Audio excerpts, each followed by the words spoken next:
3 o'clock in the morning in Belgium. Crystal Lee, get to sleep. Welcome, you guys. You are looking live. You're saying, where are we? Well, we are on the corner of, oh, that sun, Cypress and Central. The address is 1264, the big white building. You can't miss it. Let me get in the shade and I'll show you why we're here. It's our first day of 14 days in California. Got a lot of stuff to do, everybody. I'll tell you about it as we go. Just buckle up. You guys in Europe, most of you are sleeping, except for Crystal, so you'll watch this tomorrow. Okay, this here is the grand opening. It's a showroom, and tonight's opening night. This is Vincent Patterson's husband, Renee, as part of this. This is the name of the website. Analog with the letter R. ANALOGR.com. Okay? This is what it's about. Own a piece of music history. They have over 1,300, so if you hit browse all listings, 1,381 different results. From guitars, amplifiers, compressors, amps. Okay, and then if you come down here to collections, these are some of the artists.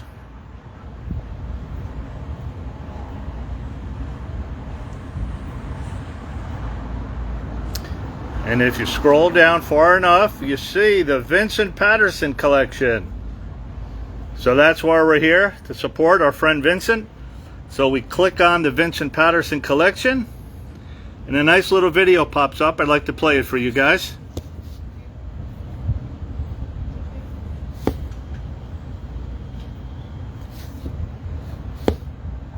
One of the greatest reviews I got about the Blonde Ambition tour was from the Pope, who actually said... Let me get it from the beginning. One of the greatest reviews I got about the Blonde Ambition tour was from the Pope, who actually said, with the Blonde Ambition tour, Satan has been re-released into the world. And I thought, oh my God, I did that?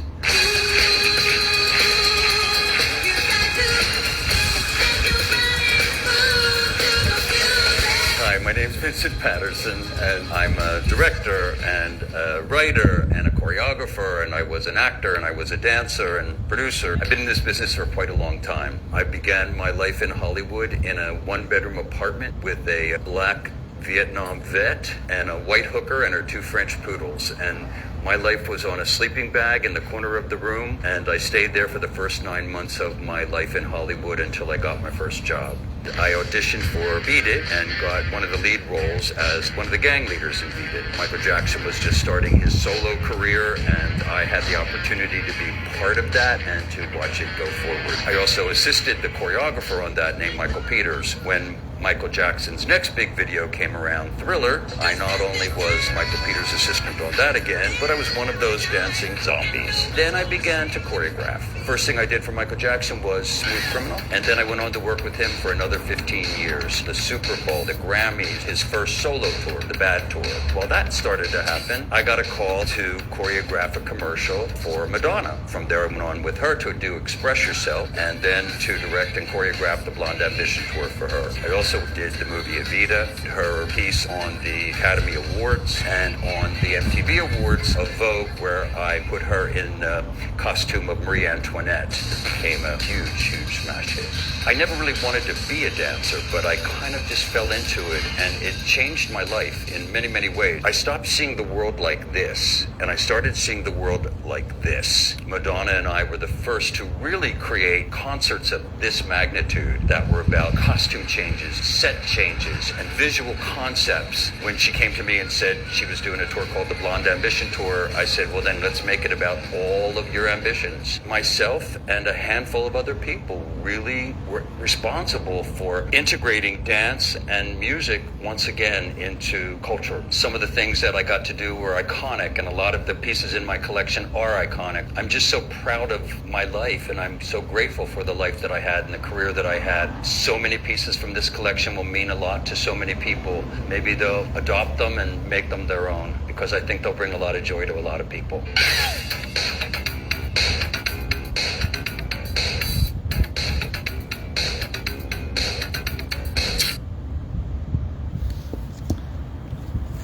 So that's just one of the videos as you go through the website.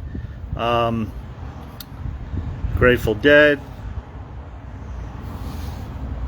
and others. So these are Vincent's items that are in here. I'll let you guys read this because it's really well written. He's so humble and modest, but look at his legacy.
For those that remember, I went to his book signing at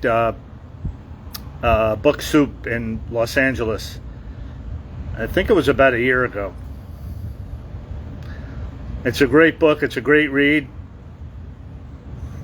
Amy Tofty was his co-writer, and they're just nice people.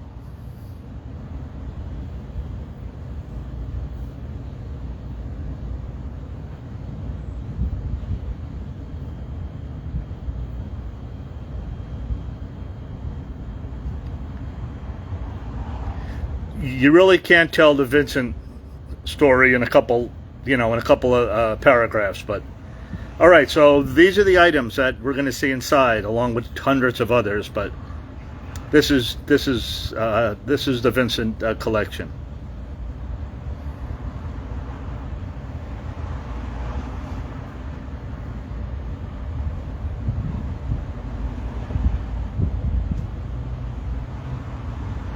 Wow.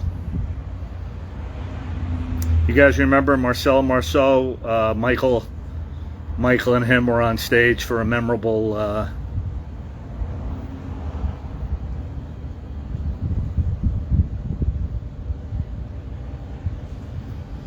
Dickerson College. That's where Vincent went to school in Pennsylvania.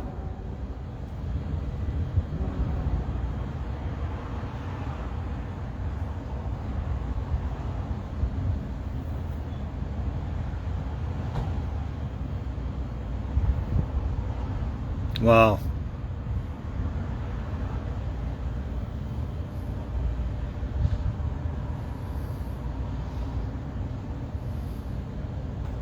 Phyllis Diller. He's worked with, I mean, he's worked with a who's who of Willis throwing a pie at the great Lucille Ball.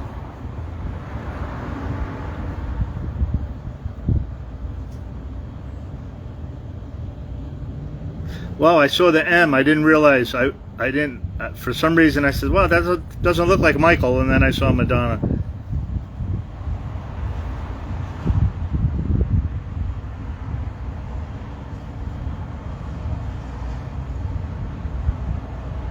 And that looks interesting. I'm going to get a close look at that.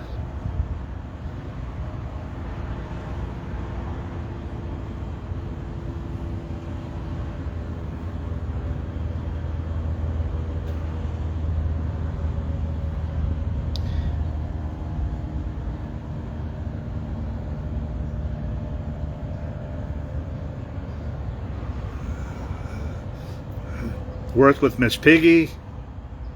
I mean, my goodness. All right, so they open up in about 15 minutes. Let me get on camera here. So, all right, so we made it here, California. 14 days as we head to Michael's birthday 2 weeks from today, actually, August 29th.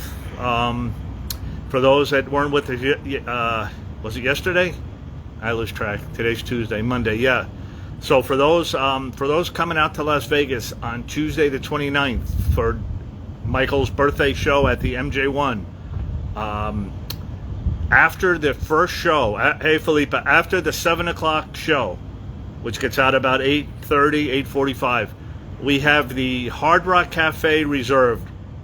It's literally kind of diagonal. It's right next to the MGM. For those that are familiar with Las Vegas, you can there's a tram that goes from the MGM, from the Mandalay Bay to the Luxor, and then to the Excalibur. There he is. To the Excalibur. Just say hi real quick to the man of the night. There he is, Mr. Renee. We're doing a little preview. I played Vincent's video. Oh, you did? You want to say anything or what? I mean, I'll talk you inside, but well, I mean, you excited? You look excited. Yeah, extremely excited. We're happy for you. This is our new space, and you guys are gonna witness it. It looks like a museum in there. There's so many incredible things about the rock and roll history in there, and that's all I'm gonna see from now. Okay. The people could go online, sign up, create an account. Yes, absolutely. You go to analogr.com, and then you guys can sign up and scroll our memorabilia and our gear and just see what we do. And you'll tell us about the biddings. Certain items are forbid for the next 7 days. And absolutely. okay, well, we'll talk inside. Go ahead. I know you're busy. Go get some Go ahead. ice, We'll see you inside. We're early. and then I'll come. Okay. That's Renee, everybody, for that don't know. Okay, so what was I saying? So the Hard Rock, yeah. So 9 o'clock until midnight, Tuesday, August 29th. We have the second floor reserved for us. It's going to be all Michael, a little bit of Janet, a little bit of the Jacksons, but that'll be all Michael music upstairs. There's, they have a menu, a bar and everything, and we got control of the playlist. So you're only going to hear one last name, and that'll be Jackson. So that'll be after a long day. That's going to start at 8 o'clock in the morning at Forest Lawn, getting set up. I'll log on at 9, and we'll have the banner with the plane. We'll have a dove release. We'll have the flowers. We're going to sing People of the World and Cry, and the Cry video and all that stuff. And then we're going to hop in the car and we're going to get to Vegas. I might be able to catch a little bit of the interview. I believe Austin Brown is going to be one of the speakers. I'm not sure what time we're going to get back. It depends on traffic. Probably like 3:30, 4. It may or may not be over by then. The meet and greet with the estate goes on at 5:30. You never know who's going to be there. It's always a surprise. It's Michael's 65th, so hopefully it'll be a who's who of people in Michael's live. Yeah, we'll definitely have our charger. Don't worry. I'll have 2 phones, a backup battery, and so then the show starts at 7 till about 8:30, 8:45, and then we head across the street to the Hard Rock Cafe. Just a little bit down from the MGM. I'll give you more info as we get closer. For you guys going to the late show, the 9 o'clock show, if you get out around 10:30, you're more than welcome, to come and join us. Once again, that's Tuesday, August 29th. For those at Forest Lawn, Corey T at the Hard Rock in Hollywood, right next to Michael's Star, is having an event from 2 p.m. to 6 p.m. that night. There's going to be a couple hundred people over there. Nathan Hernandez, the artist that did the off-the-wall mural, the mural at the Beat It tribute diner, is going to be doing a painting live. I'm going to see if we can get maybe somebody there can kind of log on with me. Maybe as I'm driving back, it's about a 3.5-4 hour ride. Maybe I could keep the Facebook Live feed on, and if they could join us on the live, we could see what's going on over there. Just an idea. They're going to be on about 4 hours, and that would kind of overlap until the time I get back. And then I can't be on during the show. The last 2 songs, they let us turn our cameras on and film. So you guys get your notification buttons ready. It should be around 8-ish. I'll log on. We'll get the last 2 shows, try and do some interviews as we're leaving the theater, and then we'll walk across the street, and it'll be time. We'll have the whole second floor. That's on the 29th. Before that, on the 26th, is our big event. So for the next 12 days, you're going to hear me talk about it a lot. It's going to be at the Robinson Park Recreation Center here in Pasadena, not far from where we are now. It's going to be from 12 noon till 4 in the afternoon, California time. That's Pacific time, so like 9 o'clock at the night, starting 9 at night in Europe for the most parts. And we're going to have a worldwide Zoom. I'll give you all the information tomorrow. For the next 2 weeks, we're going to be at the Thriller locations, the Beat It locations, Off the Wall, Neverland, Say, Havenhurst, Carrollwood, Pink's Hot Dogs, all the favorite stops. I'm out here for 2 weeks, so we're going to do a Facebook Live. The rest of the Facebook Lives will be in the morning or noon Pacific time. This will be the only one that we're doing at night until Michael's birthday, which will be kind of an all day event. So tomorrow should be around 9 or 10 in the morning, so that's like 6 o'clock at night for Europe. I think we'll start with Thriller tomorrow. I found the theater where they shot the inside scenes with Michael and Ola when they're watching the movie and Michael's eating the popcorn. We haven't been there for a while. The only thing is it's now renovated and it's a church, and the church is only open on Sunday mornings from like 10 to 11:30. And I was going to go to the other church in Pasadena, which is Pastor Smith, who did Michael's service at the Staples Center. He's an amazing speaker, and I kind of want to ask him if he can maybe do a video for Michael's birthday, or birthday wisp. So I might go to the Thriller one, maybe like 9:15, 9:30. Maybe they let people in early. I just kind of want to run in and kind of see if we can sit, if we could kind of see where the row is where Michael was sitting, eating the popcorn, and we'll try to line it up if we can. It's renovated, so it's probably going to look exactly the same, but the pictures online, it did look pretty much the same, as far as the seating and stuff. So, all right, so that'll be tomorrow. Then I'll head over to the Thriller house itself for those that haven't seen it, and we'll go down to the alleyway where they did the scenes with Ola Ray. I actually messaged her last night. She messaged me back. I'm trying to get her to do something for August 26th, August 29th area there, and then it's the 40-year anniversary of the Thriller short film. So it's the 40-year anniversary of the album, started late 1982 into 1983. 1983, yeah, 1982, 1983. So it's 2023 was the 40-year anniversary of the Beat It, and Billie Jean and Human Nature and all that one was released. But this October marks the 40-year anniversary of the actual Thriller short film. So she said she might be putting something together also. So I'm not sure where that's going to go, but it's good that she got back to me. So hopefully we can do something. It's amazing, 40 years. But all right, so they're going to open in about 10 minutes. I don't want to be the first one in, so I'm kind of hiding backstage. See, Gina, if you're watching, now I know where to stay. See, I know where to stay backstage to meet all the stars. So yeah, but yeah, if you guys are coming here, the parking is you just park on the street. Let's see if we can pick that up.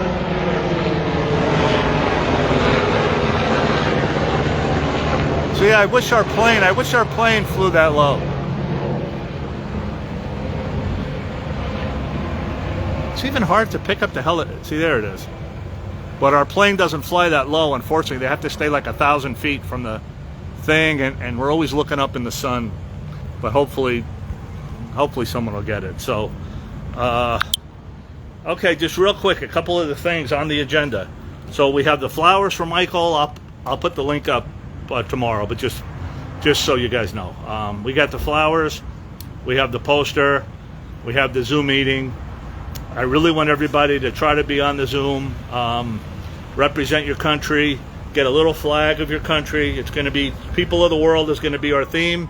For those that are just kind of joining us, we've been working on this for months and months and months. For the next 12 days, you'll be hearing a lot about it. Big Al's coming in on Thursday of next week. Yeah, oh boy. Well, okay, here's the rest of this week. So, Tuesday. All right. So, tomorrow's Wednesday. That'll be Thriller. Thursday, we'll do Beat It. Friday's a surprise. Oh, yeah, Friday might be a day-night Facebook Live again. We got something going on Friday night, I think. I just want to save it till it's official. Saturday, we're going to head to San Diego again. Our favorite venue where we got to see the Jacksons outside that day doing the sound check. I'm going to try it again. It is a Gladys Knight and Patti LaBelle concert.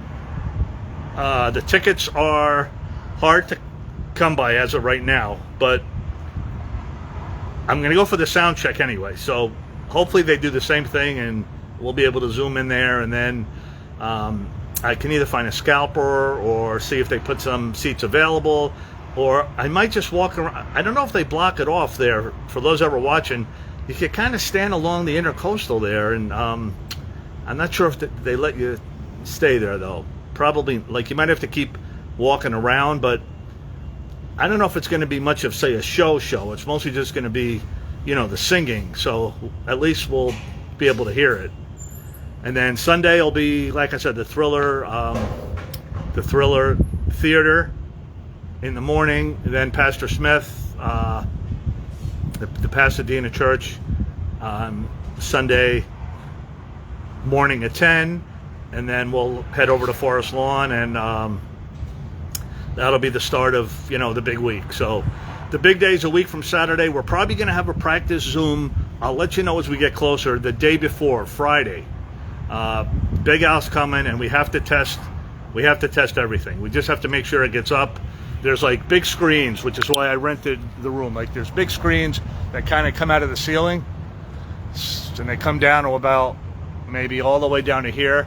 So we want to make sure that the big screens work and that we can get everybody on the Zoom. Okay, so a glove, a flag, represent your country, people of the world. We're going to try and do the cry video again, and a couple surprises. We have some guest people that you haven't heard probably maybe forever that have sent in birthday messages. And we're still working on the in-person guest list. I'll keep you posted as we confirm official. I don't want to say and then you know, they don't show up. So I just want to make sure everybody's coming, and I'll let you know as we come. What else? Oh, Crystal's video. If you want to leave a birthday message for Michael, a 20-second video, leave your name, your country. Some people have sang, some people just say happy birthday, Michael. You could say it in your language, in your country, say what country you're from. Send them to Crystal Lee in Facebook Messenger. Facebook Messenger, Crystal Lee. She's right there. ChrystalLee. She's going to put them all together, and we're going to have we'll play the video at the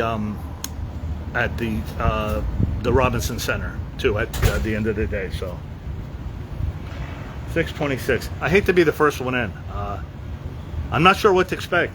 I didn't see Vincent. He's probably inside, but yeah, please with your name and country. So you guys have anything while we have a couple minutes? Anybody have it? What's the cutoff day, Crystal? Saturday of this week? Yeah. You guys, let's say Saturday. Let's say this upcoming Saturday. So Wednesday, Thursday, Friday. 4 more days. Actually 5 if you count today. All right. So Saturday will be the cutoff because it takes time to put it together. She has to chop it and crip it and edit it. We are at. This is a grand opening of Vincent Husband's Renee's new business venture. It's called Analog. Here's the website.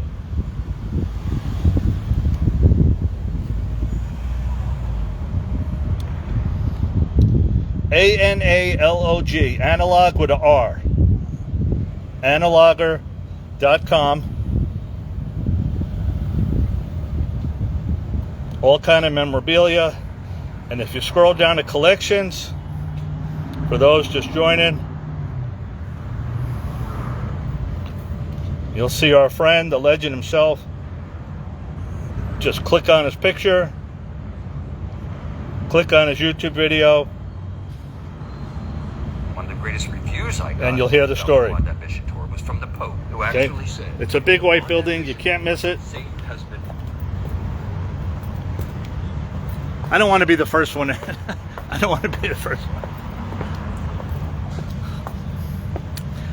You know, I'm always here early, you guys. We got to talk to Renee for a few minutes.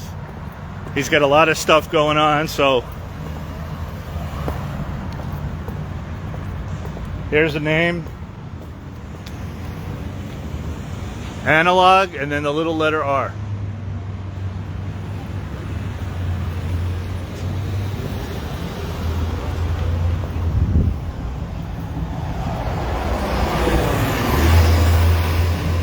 It's on Central Avenue.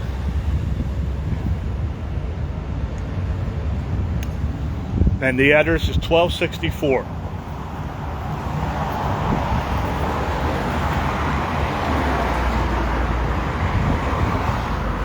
All right.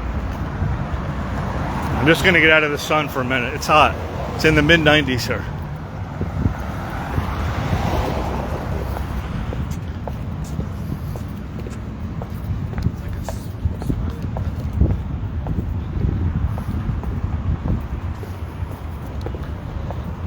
Yeah, there's all kind of stuff. No, it's like a showroom. It's their opening night of all the memorabilia that they have. It's music related, obviously, for the most part. And Vincent has some items in here, so I told him we would come and check it out. And it's supposed to start at 6:30, so we're just going to wait for a few minutes and we'll go in. I told Renee I was coming, so it's kind of like being at the off the armory. I didn't know what to wear, so I figured they don't really care about it. There's a couple of music groups also playing tonight, so hopefully we don't get blocked, but something different. You know, I wasn't planning on coming until Friday, but I heard about the event, so we come a couple days early to to support Vincent and Renee. They're good friends to me and to the group, and of course to Michael. So that's the most important thing. And this isn't, it's an exciting project for Renee. So I told him we'd come out and we'd support it. Yeah, I didn't know what to wear. I didn't really want a Michael, but so it's kind of a casual.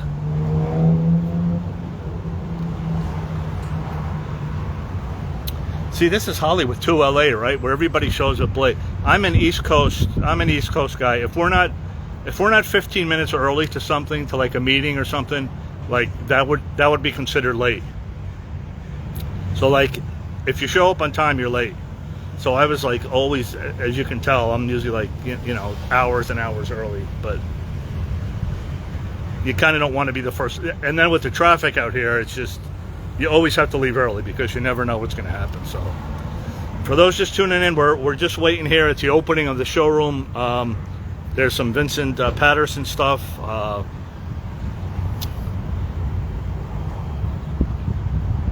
There's not a lot of places to park. Yeah, I know. I hate being late. I'd rather be. It's like embarrassing, really. But so, Renee, I don't want to be the first one in, so I'm hiding back here. Oh, really? There's people in there. Oh, I can film, or? Yes. Okay.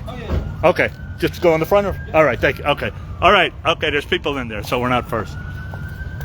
All right, you guys. So here we go. It's exciting to go to a new place.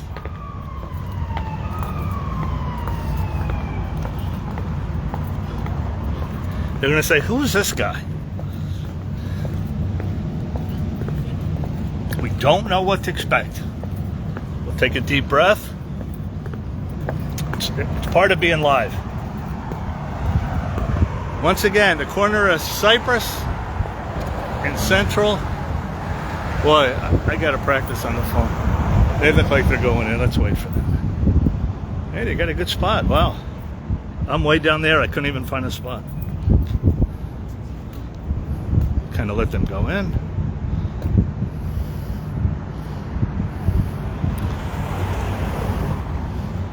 Okay. All right, here we go. Analog R, or analoger. Notice of filming. You consent to be photographed or filmed anytime. Please feel free to shoot video. Wow, okay, here we go. This is something that we're just gathering. Do you have an email? Yeah, it's Taylor.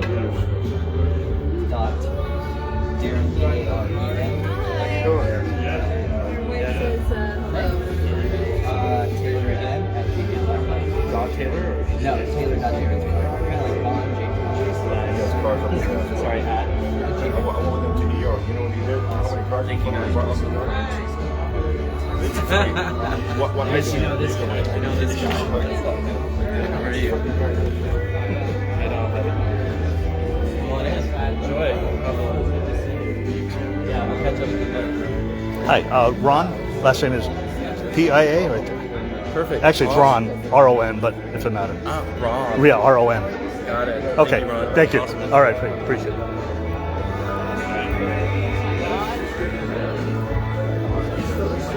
You know where I'm going first.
Vincent here? No.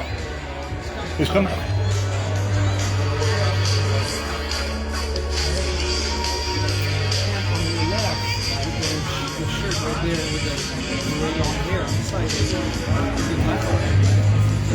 Was it real? Michael? Yeah. I haven't seen him in like. Should I go up to him or not? Should I say hello? I'm going to introduce you. Okay. This way. Yeah. You know. Guys can talk. Okay, beautiful. Hey, you guys, we got a surprise guest. We're gonna have a surprise guest. You're gonna have to stay tuned. Wow, that's funny.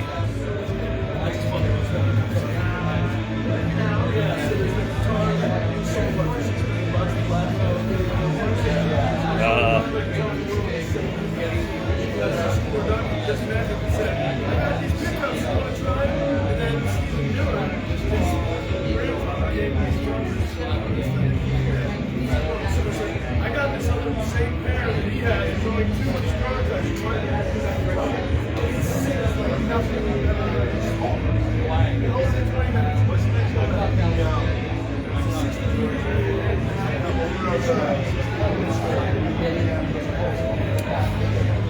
Vincent's on the way, and we're gonna be introduced to a surprise guest.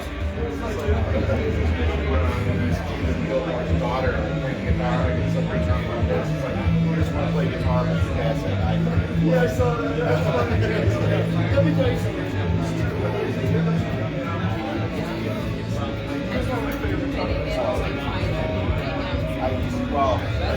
Crystal Lee, no guessing.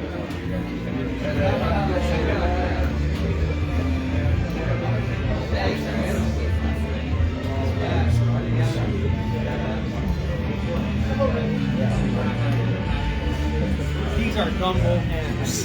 These are what? Dumble amps. I mean, they're like prototype amps. Basically, Dumble, the guy who created it, brought the recipe to his tomb.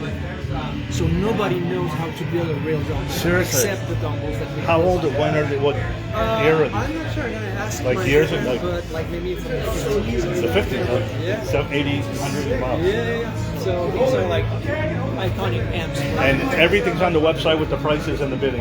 Not everything. Not We everything. brought some special stuff as well. Oh, but okay, Most okay. of the things Most you of the see thing. here is Okay. on our website Is on- or about to be. Okay. Yes. That's Renee, everyone. He's working the room. We'll talk to him later when you have to. Unless you want to. Yeah, whatever. And if you have any questions on memorabilia and stuff that you see that you're not sure, come Okay. and see me.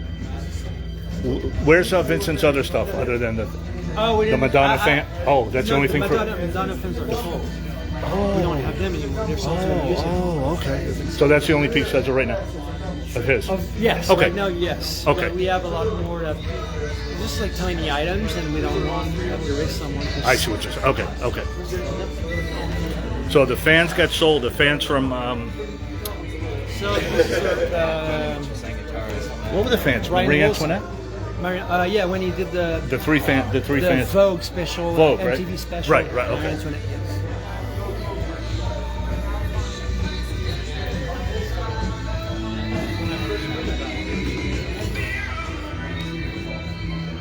We have a special guest, you guys.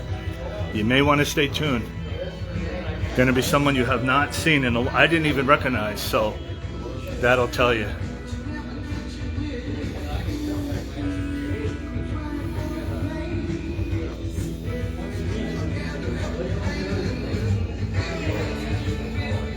Once again, it's opening night here at Rene Lamont. I always say his name wrong.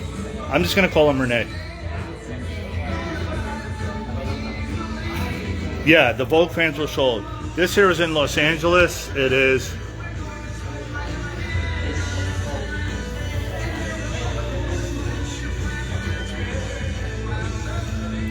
It is opening night. This is Renee's showroom gallery. Memorabilia, music equipment. George Harrison. one of the Beatles. oldest Beatles photo with the signature of everybody on it. Wow. That's very rare. And very rare. Vincent worked with 3 of them, right? Everyone He worked but John with- Lennon. No, but this guy was not in the band. He got fired a long time ago and got replaced by Ringo. So that was way before Ringo. Oh, that's the. A few Oh, so years this is before like Ringo. This is 50? they were No, probably, 60. They were probably like 19 years old. They were kids. So early 60s, like. Yeah. Early 60s. Yeah. Wow. During Liverpool. Yes. And this is John Lennon robe. This is John Lennon's robe. Wow. This is one of his famous military jackets. Oh yeah. This is the desk that was his at his Aunt Mimi house in Liverpool, and that's one of his drawings. This is amazing. Wow. Amazing. Wow. If you guys are Beatles fans,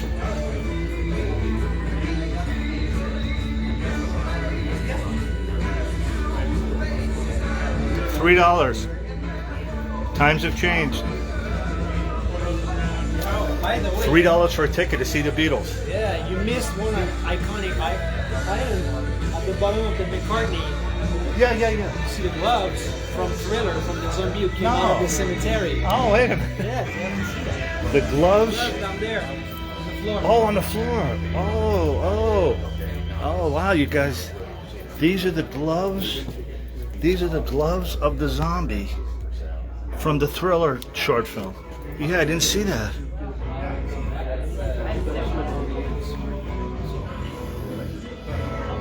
Okay, see, now that'd be something you'd want to have. I'm afraid I didn't see that on the website. Wow. I don't know if these were, I guess these were, I don't know, I'll ask Vincent when he comes.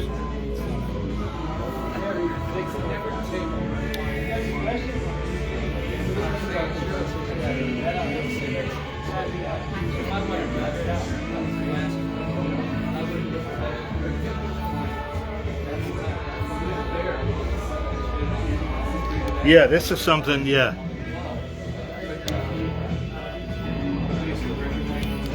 There's a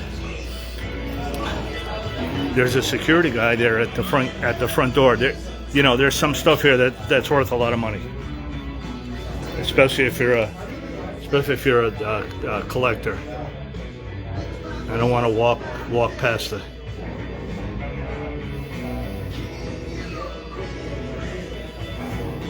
Once again, we're at opening night. This is analogr.com. A-N-A... I always spell it wrong. A-N... Oh, there you go. We just heard Stevie a couple weeks ago at the Quincy Jones. It's Crystal Lee Studios. I'll take another walk around. We're gonna... Buddy Holly.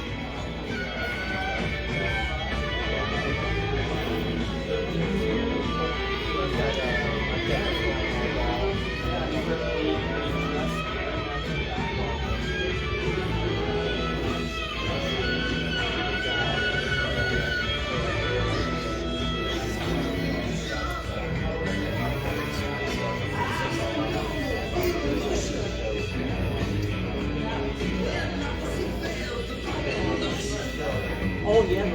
I'm thinking of Bruce Swedien right now.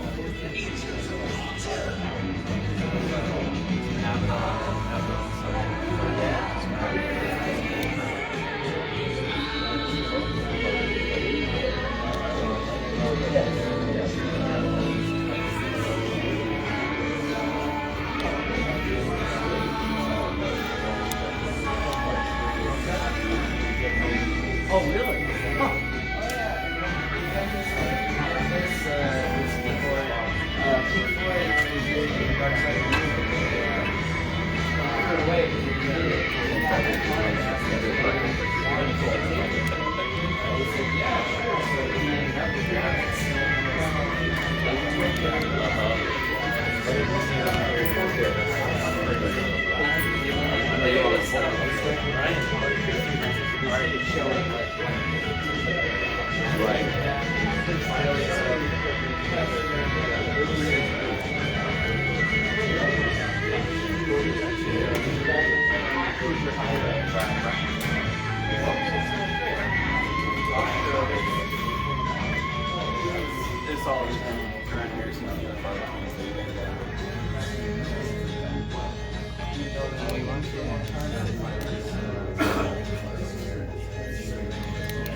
Not sure if I could walk in here. Better not.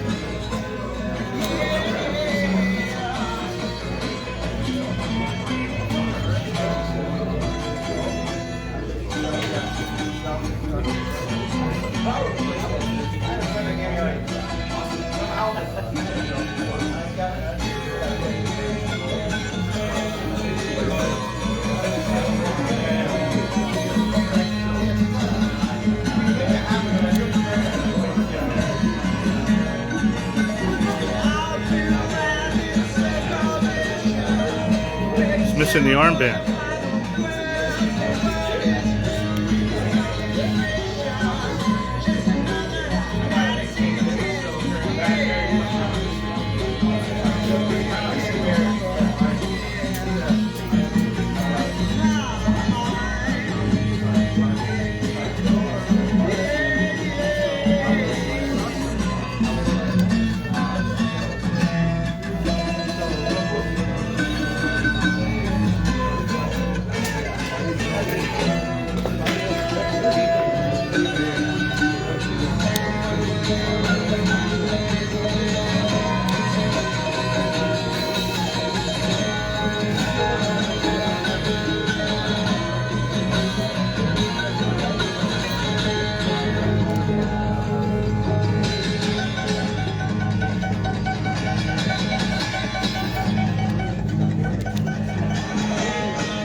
I could do that.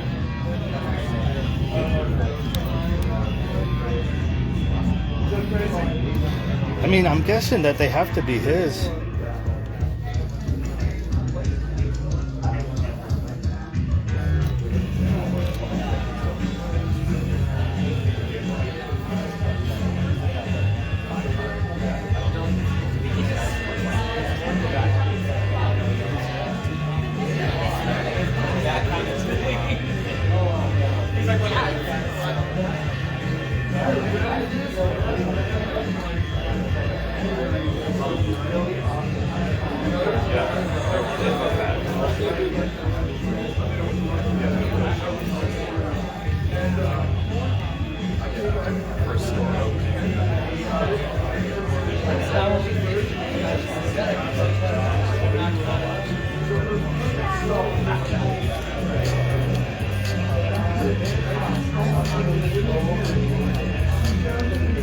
See if we can figure out whose those are.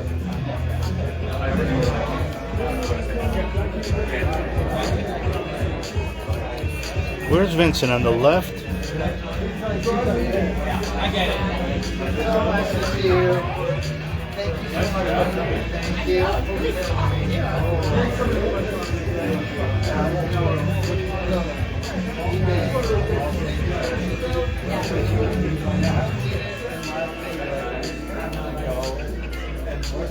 Thank you. That's what you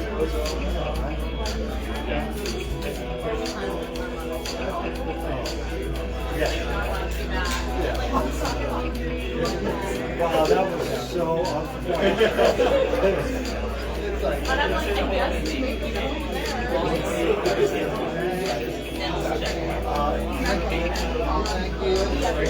Yeah, I missed the boy.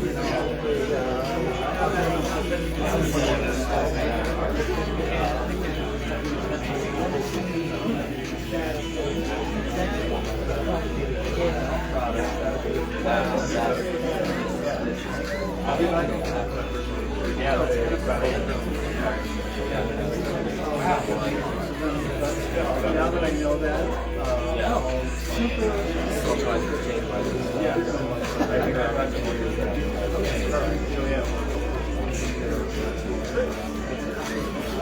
I thought there was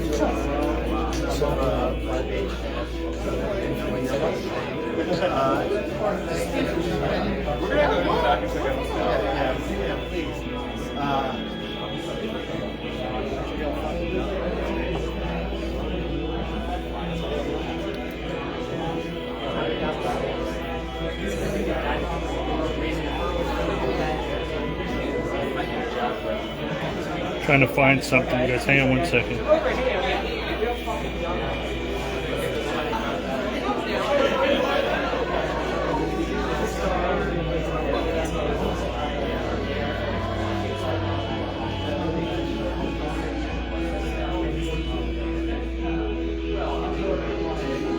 I think that's it. No. No, no.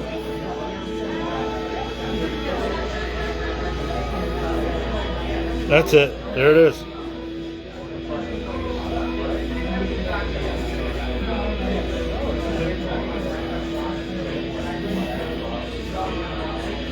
Your butt is my... No, come on, Sherry. Stop.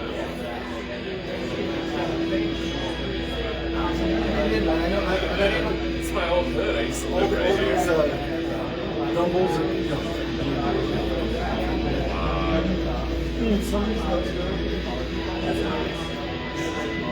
It's the real thing. It's the real thing.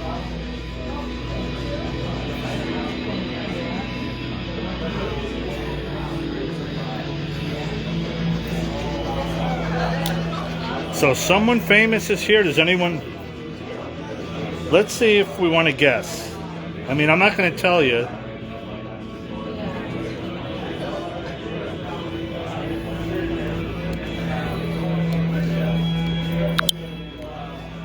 Okay, so it's going to be someone Michael related in the music world. In the music world, Michael related. Any guesses?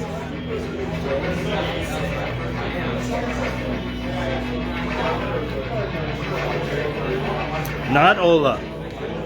No hints. No, the hints will give it away. You guys are good. You guys are good. It's someone you have not seen. You probably have not seen in years. Good guesses. Wow.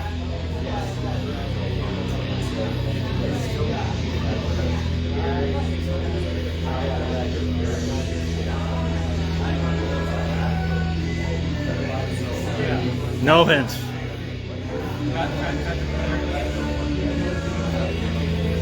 Yes, male or female? No, come on, you want to be surprised.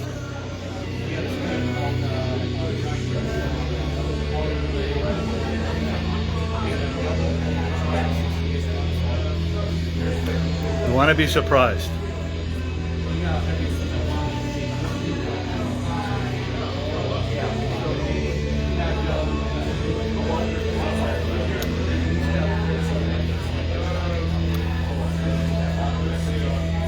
All I'll tell you is you have not guessed it yet.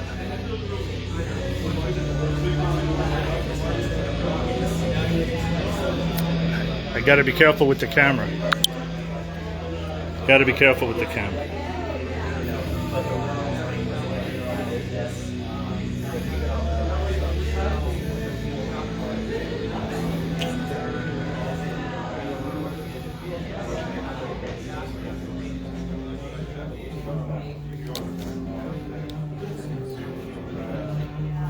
Liza Minnelli. Wow. No, Amy.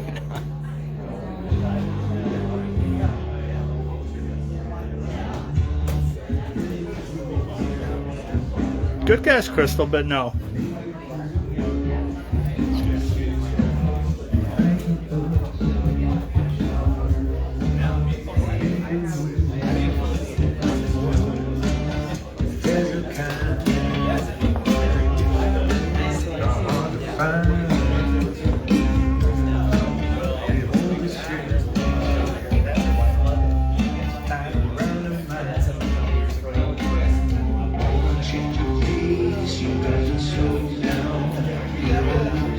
No, Sherry, no.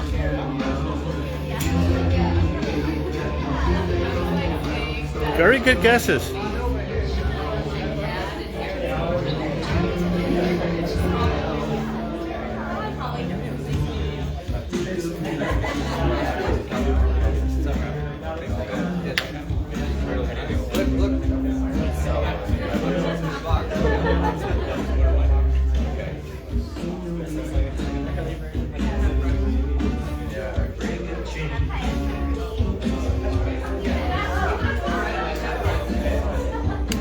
No, Felipe. Good guess, John Tobin, but no.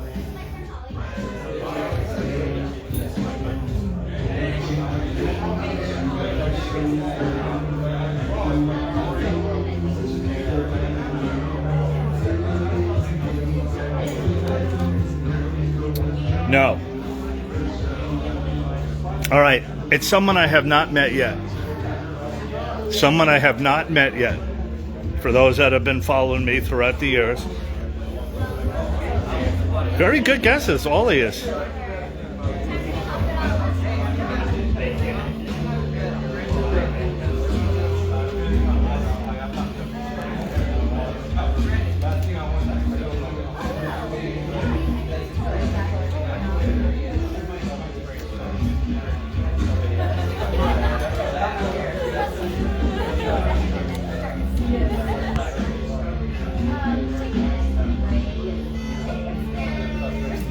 Come on, Joanne.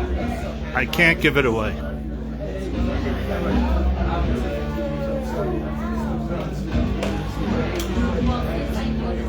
No, I'm waiting on an introduction, Felipa. I have to get an introduction. You'll have to stand by.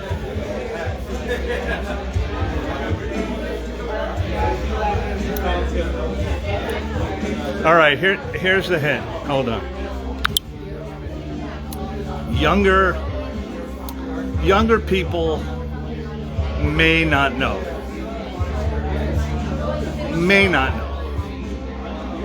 Michael Jackson fans. That's the hint. That's the hint. Come on, it's worth the wait.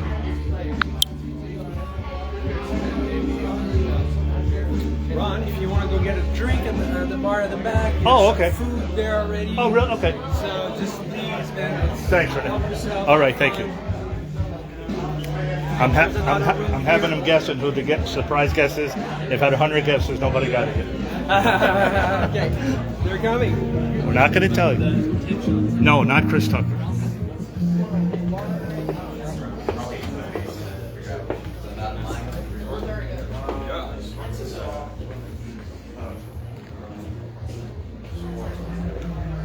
Yeah, that's all the way. It's all the way over there. But Texas, surrounding states, west to the west, New Mexico, or is it Arizona? Yeah. I'm gonna have to look on my map. Big Al, you are exempt on this. There's a special guest here that we're waiting on the introduction for when Vincent gets here. They're trying to guess who it is. They haven't guessed it yet. You will probably guess it because you probably have met the person. So Big Al is not able to vote on this.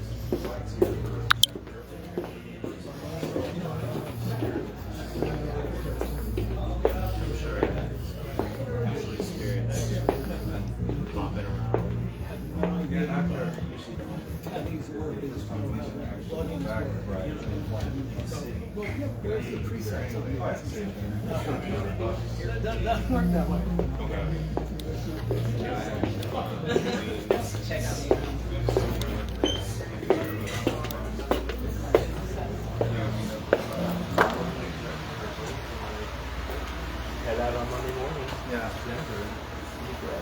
I mean, there's no feeling like having those lights go down and you're like, We're the lucky band because all these shows are in amphitheaters except the Denver took the ball lead.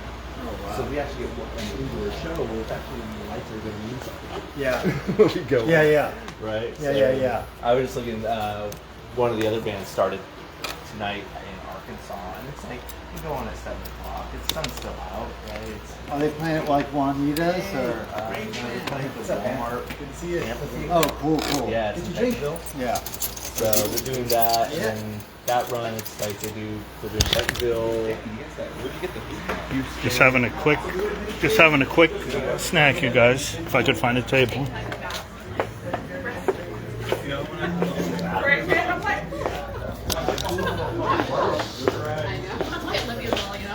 This is not going to be easy. Hold on, the camera might get a little. That was at Long Beach shows. Two crazy parents. Was working in the industry. Actually, Now she's it was really interesting because it was like, yeah. She started school.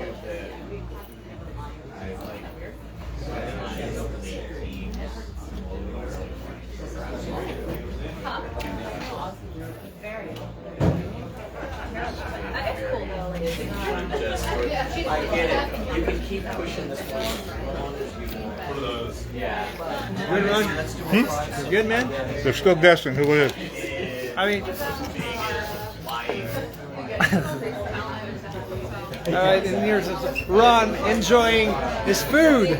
He's the man behind the camera, you guys. He's the man. God, we love Ron, do we? You guys gonna have a live concert? Say hi to Renee, everybody. Oh no. No? Okay. Oh sure. Okay. Hey, people, Here's our hi, host. Hi. No, these are the best men around. No, There you're he the is. best man. There he is. Look at the guesses, who they think it is. Smokey Robinson, Janet Jackson, Elton John. Oh my God, you guys are amazing. This is music. This is music history, right? In front, some of music history, right in front of your eyes. All of these gear are, a lot of them are very iconic. Been used to record some of your favorite albums of all time. You want to tell them anything or no?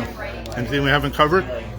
Well, Everything's forbidden. Here, let me put.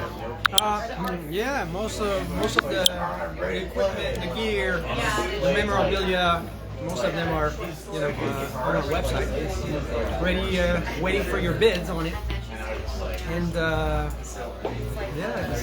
you want to own a piece of music history, we're the place. And it's a 7-day bid? The bids are up for 7 Well, days? if you reach the minimum we're asking for an item, then there's a Like a 10 reserve, day- they have to hit the reserve? Yeah. Okay. There's a 10 days time auction. Once it hits, Yeah. once it hits the minimum price? Yeah. Okay. 10-day time auction, and the person who bids the highest at the end of that 10 days will get the item. And you do shipping? It could ship from here, or what? Yeah. It's all on the thing, or okay, all around the country, or all around the, or just U.S. World. All over the world. Okay. Yeah. We ship stuff in China. We ship stuff in Germany, all over the place. France. Were the gloves Vincent's? What's up? Were the Thriller gloves Vincent's? No, they're not Vincent. I mean, Really? Vincent has his Thriller T. Right. Created by Rick Baker, yeah. And I've been told that nobody can take anything from the Thriller set. But he's like, He took the. Yeah, I remember him telling me that story. These guys, these aren't mine. And then just found out the gloves, And I'm gonna have to introduce you to Thomas Creven. It's my best friend here in LA, and He's basically the owner of the business. I'm the photographer. And he can Oh, tell you're you the a lot more. you're the about- photographer for the website for the business, yeah. for the website too. business, yeah. Oh, okay. Yeah. And this is open every day or just by appointment or every day? From what to what? What? I mean, here? Yeah. Oh, no, it's open during the week. During the week? This is our opening right This now. is opening We're night, right. opening right now. That's why you guys are here for our grand opening. And thank you for being here. Thank you for telling us about it. Diana Ross, Tatum O'Neal. No. Oh my God, we have the crème of de la crème. Who wore the gloves? I'll ask Vincent. Vincent might know. Artist ever. Do we know who wore the gloves? Or we don't, maybe Vincent knows? We don't, but it's one of the zombies. One of the come zombies. out in single take. Zombies that comes up out of the thing. Okay. Okay. It's not a dancer. It's not a dancer. No. It comes out of the cemetery just before the dancing part. Okay. All right. So we can watch it again. Yeah, I'll pull it up. I don't know which character has All right. the glove, but you've been created for that. What's the website? ANALG. And you just added .com at the .com. end. Analogart.com. It looks like this.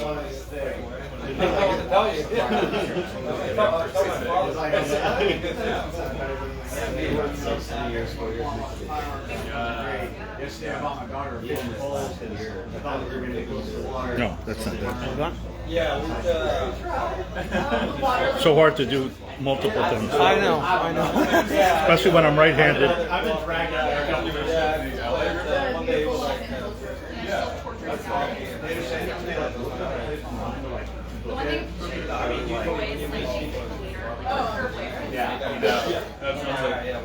We had the honor.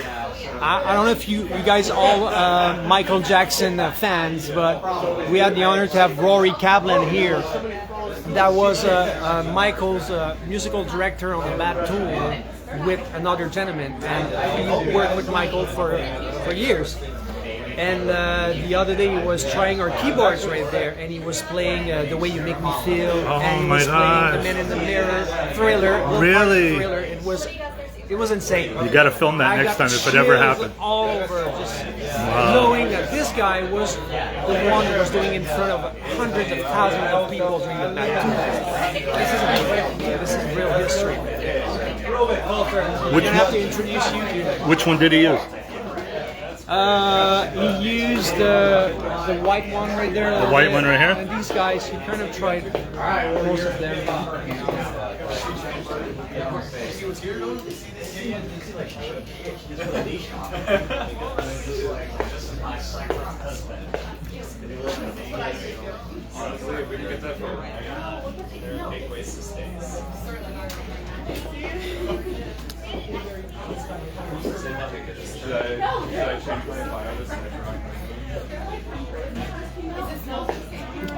You guys we're in here waiting on Vincent and introduction to a special guest.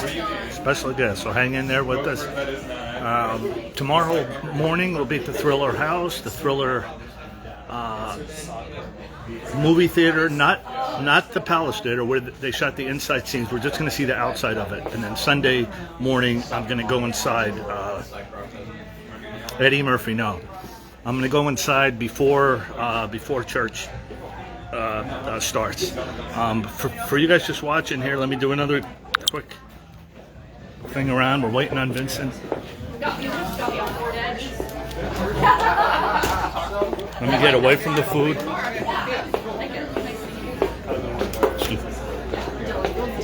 Go ahead. So if you're wondering what this is, Yes, I was wondering what this is. this is, the little Christmas candies, the round candies. Peppermint, like. Yeah, that's what it is. But this is like the White Stripes logo. Oh, wow. So this You guys is hear what that? it's from, the White Stripes. Wow. Who did it? You? No. No, an artist, a friend. He's an artist, and he did the letters on the wall, and he did that. It looks good. The building outside looks nice. Yeah. From the outside, you see it coming up. Better It's and like, better, yeah, it's a good sight. Yeah.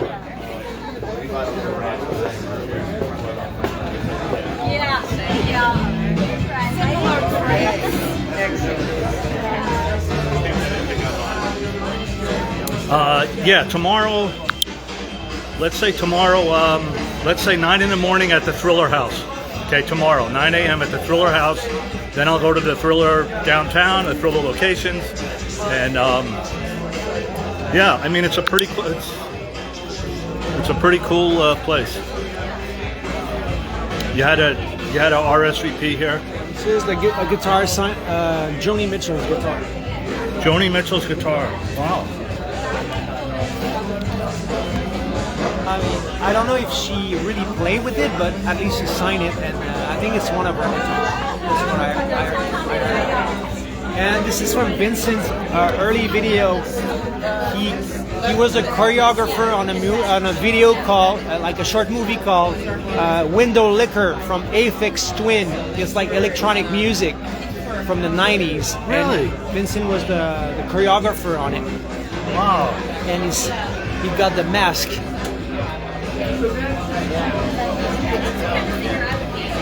If you ever watch that video, check Window Liquor Aphex Twin, APHEX Twin. APHEX Twin, TWIN. It's insane. It's insane. Okay, yeah, that I'm one I gonna know. cut it right there. Apex. It's not a camera pull. We're trying to be. His handwriting's like mine. Dude, me too.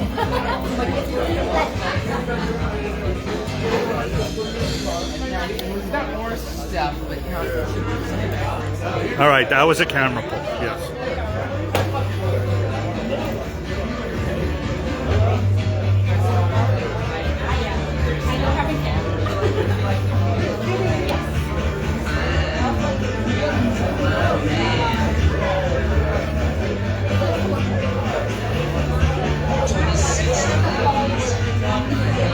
Yeah, that was facial hair, Sandy. Hey, it's only art. I can only show you what's here.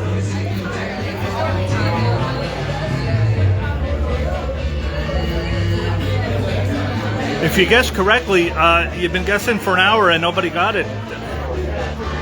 Jan, we're running out of people.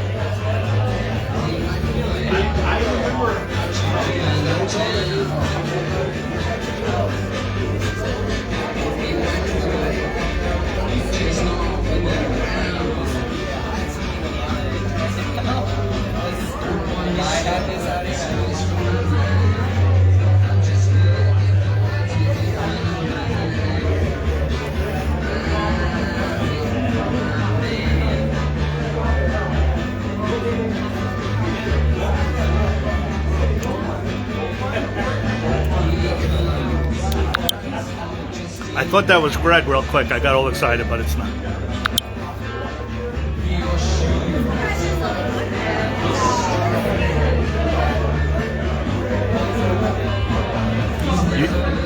You guys, once again. It wasn't like he's charismatic.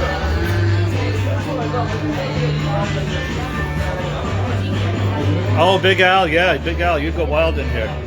So once again, hey, look who it is! Look who it is! The man of the hour! Hey, Ron. Give us a history of these gloves. Oh, heavens, I don't know. Well, there you are. Make up There's, something, make up something. Well, there's me. Oh, I didn't even see that. Yeah, Was there's- that always there? No, we just put Oh, it there. how did I know? Oh my God! I played the actual video just to show them you. Yeah. And then this was Unbelievable. That's a shirt. And a Madonna jacket from the Blonde Ambition tour. Oh, wow. Cool, incredible jacket. Where'd she get that logo from? Oh, I don't know. That was she created it, I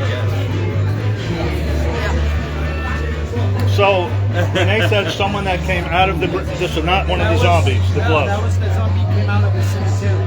Not a dancer. That came... Oh, that? Oh, I didn't see those. Huh. Yeah, they are.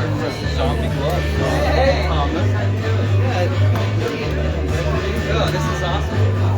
I love that. Hey, you guys. This is Thomas.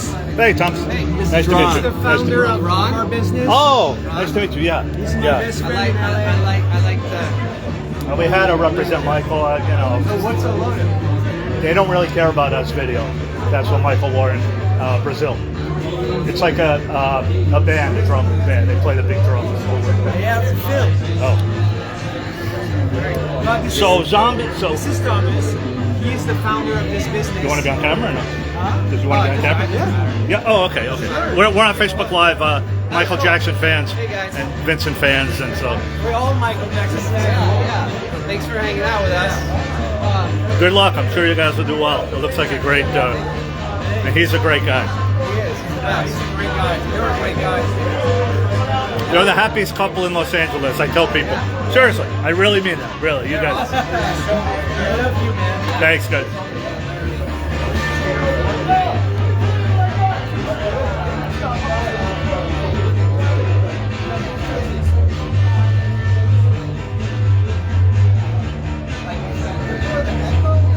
Wow. What a great story.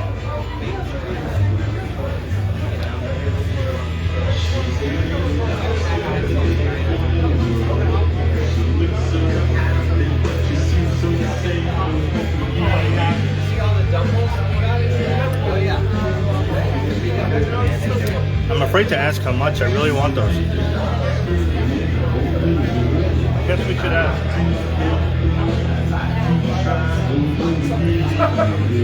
Are these on the website, you guys? I didn't see those.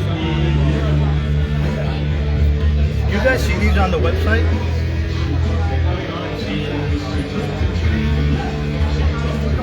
I do not remember seeing those.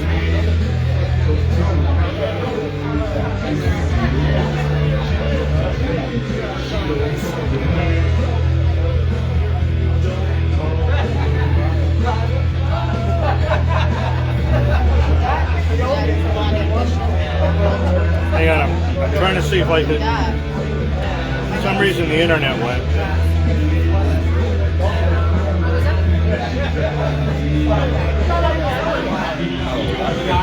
So that's what I'm saying. Like, the photo just I lost my internet.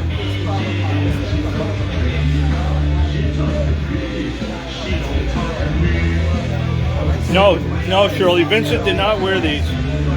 Supposedly, it's the person that came out of the ground before Michael started to dance. All right, so you guys can do your homework here.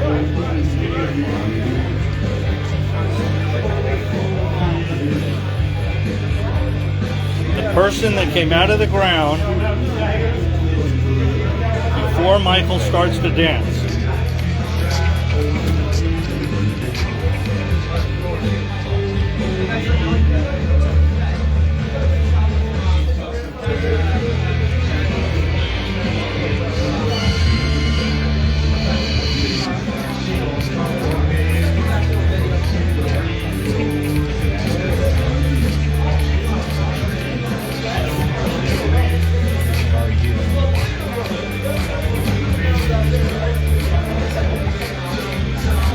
I believe so, Shirley, yes.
I think I did the wrong version.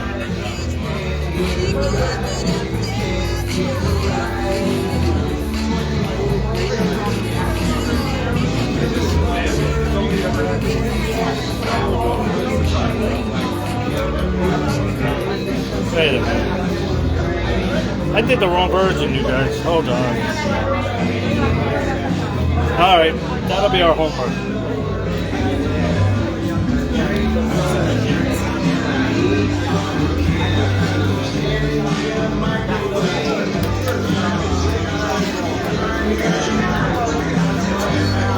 Alright, I'm gonna go back there and try to get the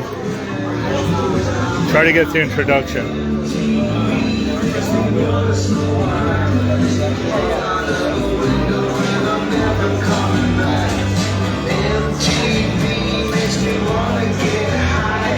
I think I pulled up the wrong version, Crystal.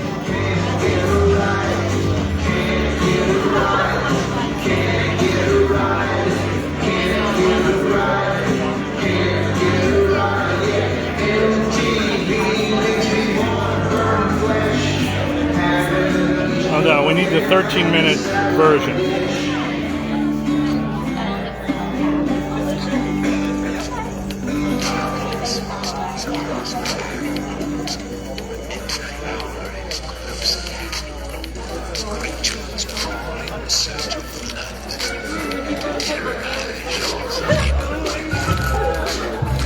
I would say yes. I would say yes. At the 6:51 mark. Wait a minute.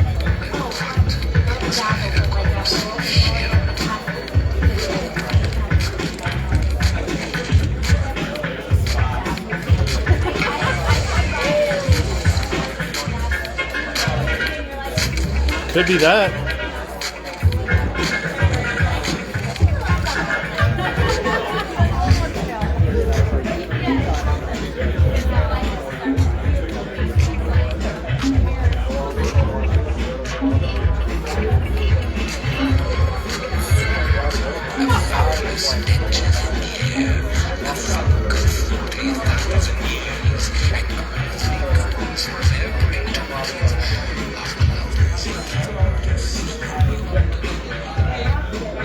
$6.51, Tony Gardner. Let me ask Vincent.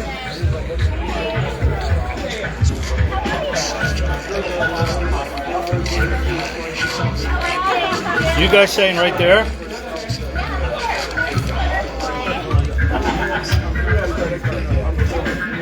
Let me ask him if he's not busy. He's busy talking to everybody. Hold on.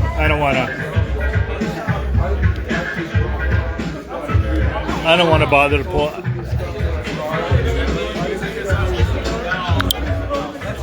I probably asked this poor man 2,000 questions in my lifetime. I don't know how he doesn't. The last glove opening the door. I mean, look, it could have been. I mean, they might have all had the same gloves for all we know.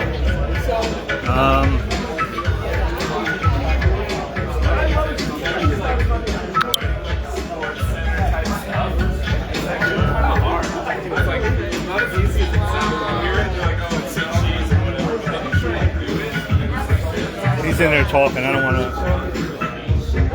want to bother him. Let me see if the guest star is still in there.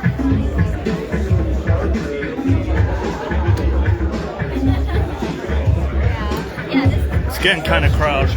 It's getting kind of crowded. Hang on a second, you guys.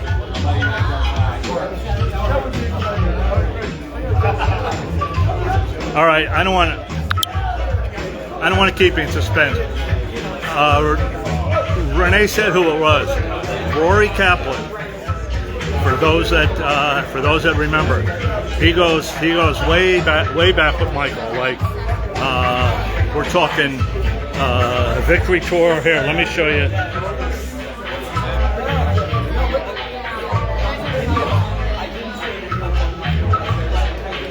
I'm sure Big Al has met him.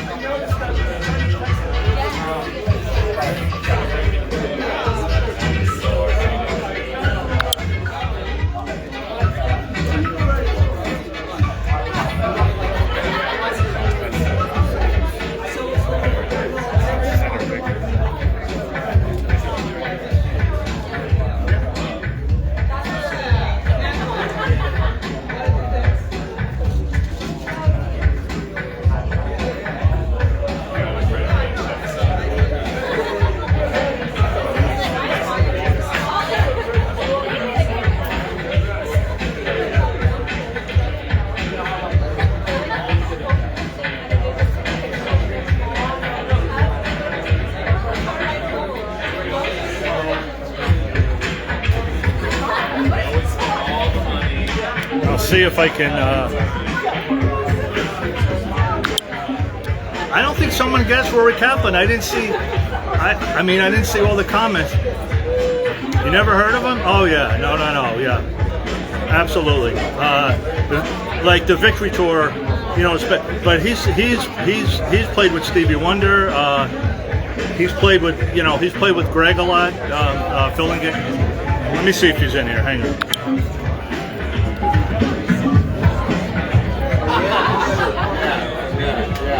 They wanted to ask me all these questions. Yes. Where'd you get them? Yes. I was like, do you need this back?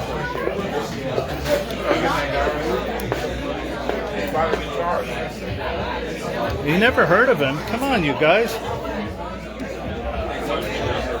Seriously?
Hold on,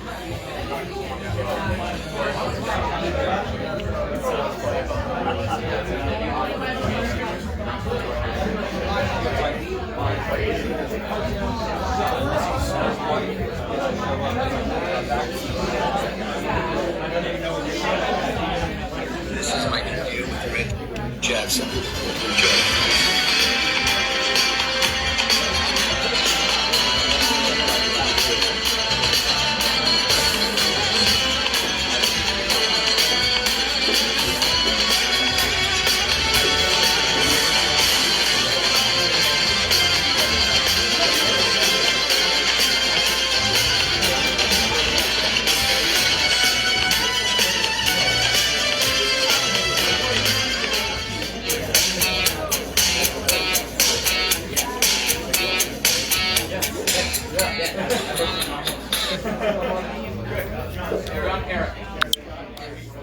Now do we know who he is?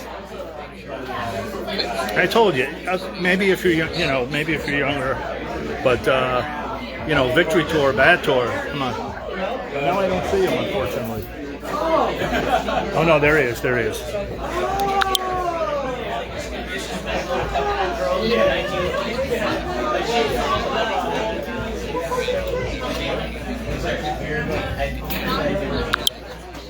I kind of want to wait for an introduction. I know Gina would go up there, Rory, but Gina's not here. Ron's by himself. We have to act nice. Vincent's here. Wait our turn.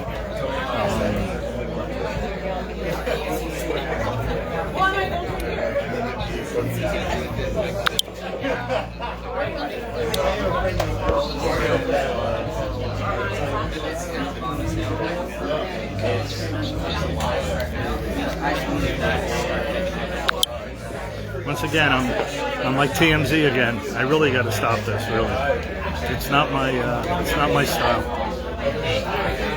I'm waiting on Vincent to come in, or Renee, and give the intro. I know Gina would. I'm sweating already. Oh my God.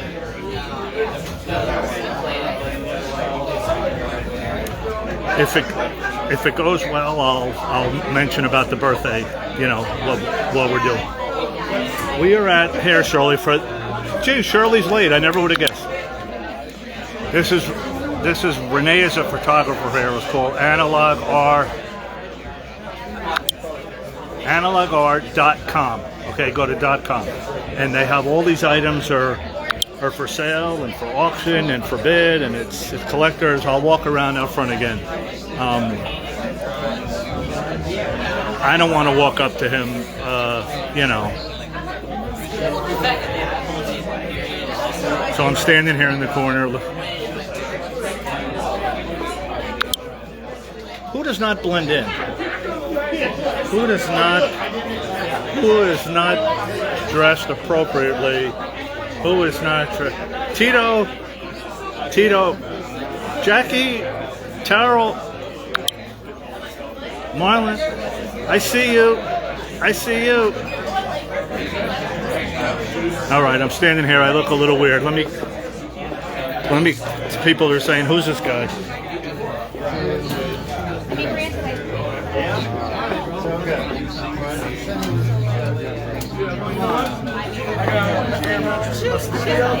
At least you don't have the super. I keep coming back to here.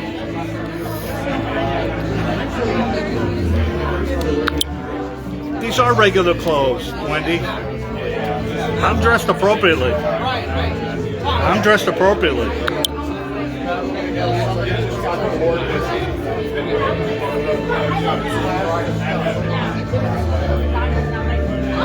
There's Vincent. All right. I don't want to bother the. I really don't want to bother the poor guy. I don't know how we became friends, really. I annoy this man. There's so many. I mean, it's impossible.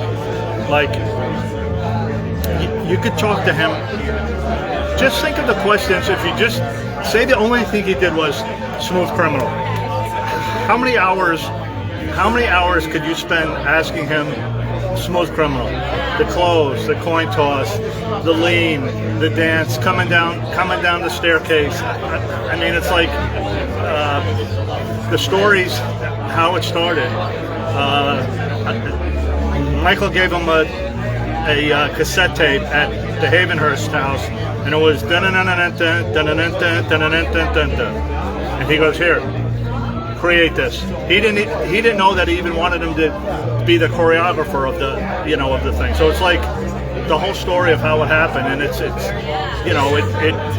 changed his life. And to me, I said it even before I met him. If you could only pick one short film of Michael's to watch, for me it's Smooth Criminal. But so anyway, so there's so many stuff you could give it. And then if you talk to Michael Bush about the clothes and the Fred Astaire angle and Al Capone, and it got tied into the Moonwalker, like it goes on and on. And so like just that one thing. He's so and then of course Beat It and Thriller and Black or White. I mean, it goes on and on. The Super Bowl halftime show. How would you like to talk about that? The Black or White video. Not to even mention.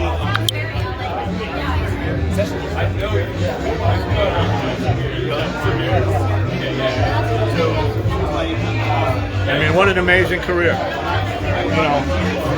And he's the nicest guy. Rory's still in the corner. You guys hang on there for a few minutes. Let me. No, I don't think he was Ghost. I don't think he was part of Ghost. Blood on the Dance Floor, by the way, was his.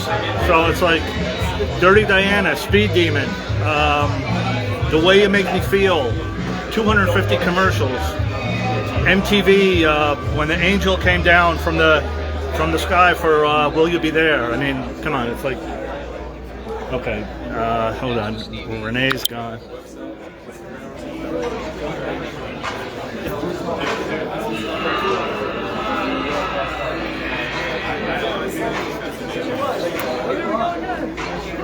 Do you know who Rory? No, I was waiting on you. Yeah, he looks busy with that guy. They're all excited. They were trying to guess who it was. They're saying Sugarfoot, Diana. Like I said, we have a special guest, but we're waiting on Vincent to come. So they're saying Sugarfoot, Diana Ross, Paul McCartney. Nobody got him. I don't know if he's busy. I don't. he may not want to be on camera. I don't know if he wants to talk.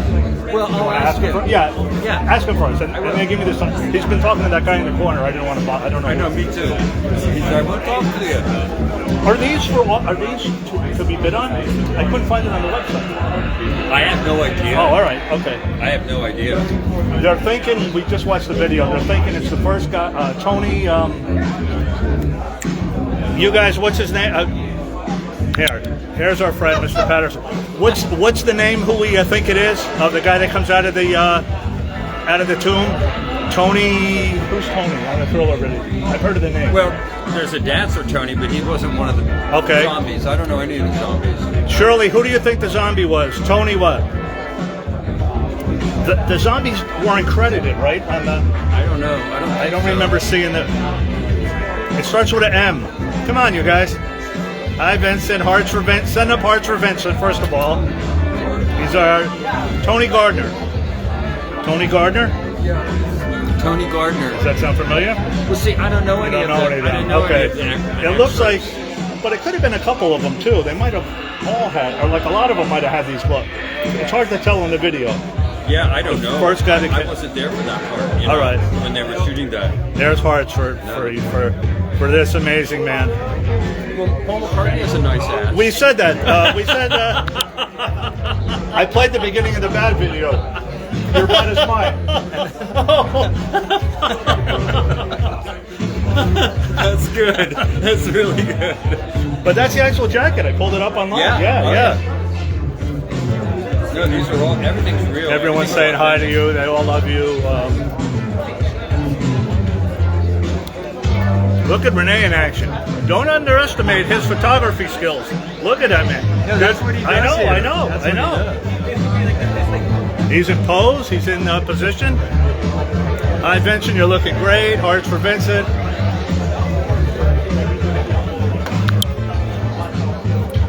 Give us a quick, smooth criminal, the coin toss. Where'd it come from? What? The coin toss. Wait, how come I look so red on there? You look good on there. What do you mean? You look the same. Red? All right. Here, I'll go like this. Give us a coin toss. What did Michael say the first time you came up with it? Was he like, where did that come from?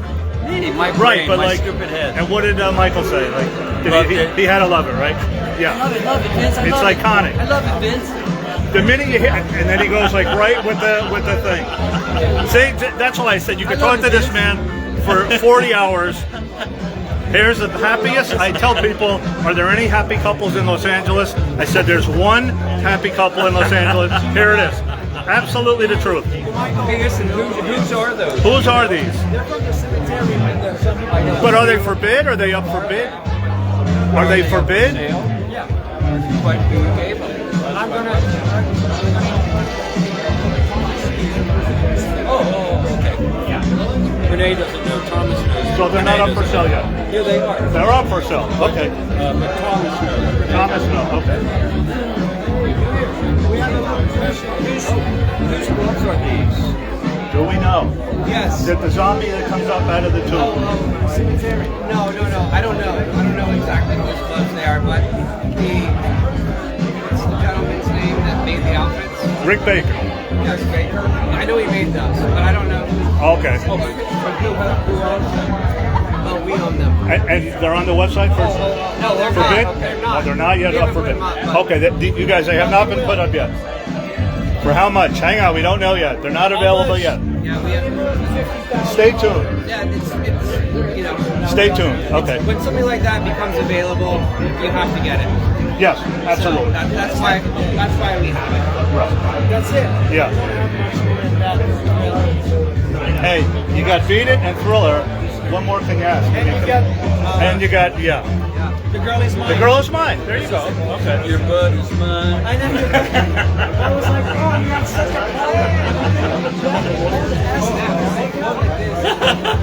Oh, I think I told you, I'm a lover, not a fighter. All right, here, girls. All right, you happy? All right, we're gonna see if Rory wants to talk. If not,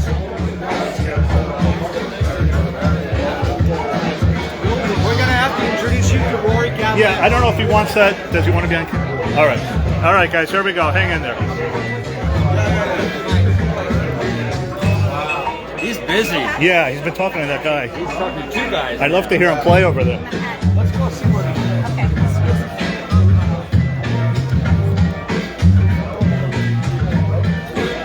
They're saying you were an uncredited zombie. An uncredited zombie? Reed Armstrong. There were 36 zombies. Really? 36? Wow.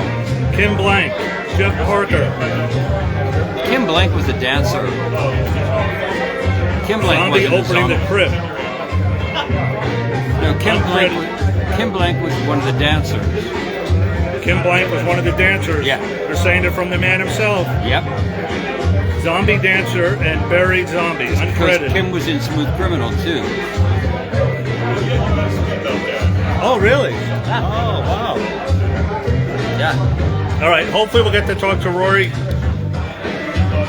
Yeah. Rory worked with Greg, Rory worked with Steve. He's got another resume. Oh, yeah. It's not just Michael, yeah. Oh, no. Right. No. Rory's made. That's the thing, all these people, like after they work with Michael, then Madonna gets, and then you read their list of, like you, the amount of people, but we only know them from, things you don't know, and you go, oh my God, you work with this, George Harrison, Olivia Newton, Lionel Richie, Beatles. Incredible. So once they're, like the studio Diana musicians, Ross. Diana Ross, right. It's nuts, you know? Is it like if you can work with Michael, you're good enough for... Exactly, for anybody. So what are you doing on the 20 Saturday? I was going to talk 26, right? Looks like 12:30, 1:30. 12:30 to 1:30? That range. Okay. We're having, the guys going to be there, Bill Whitfield, John Muto, maybe. But we'll be able to get in and out? Yeah, you can leave as soon as you want to go. Yeah, as soon as you got to go. Okay. Because I have a... I know, you're going away for But I'm going to bring a friend with me. I have a house guest. So absolutely. I'm going to bring her with me. All right, so Vincent's confirmed. August 26th. He's doing us another favor. This amazing. I've known you 16 months. It feels like half my life. April of last year. I know. I don't know why you like me, but I appreciate it. You were a hero of mine. You brought me happiness. Smooth Criminal. If I'm on a stranded island and I'm only allowed one, it's not even close. Not even Thriller. Really. It's one of the great. And he's so humble, and he's the nicest person. And so. But this should be another thing. That's all right. There's so many incredible things in here. Are we allowed to walk in that or no? I looked roped off. I think you're allowed to walk. If no one's crossed that little line, I didn't want to. No, I think you're allowed to walk in. Really? Yeah. Okay. Who's the band? There's a band? Or yeah, I don't know who they are. Someone? I don't know. Hang on, let me just see if Renee. I don't want to miss Rory. Should I kind of work around in here? I don't want to look like I'm filming people, though. It looks, you know, that's all right. people are private. Thing on the door that says. Yeah, but they're eating. Like, they look like Harvey Levin at TMZ walking around with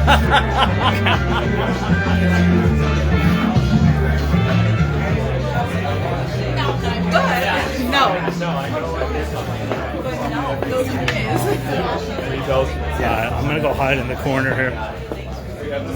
All right, so Rory's over there. I don't know who that guy is, but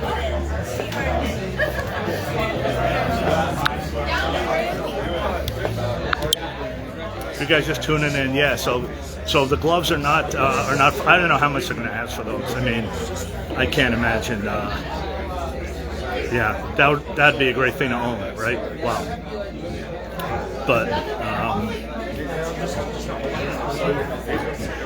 I can't even guess how much. Like,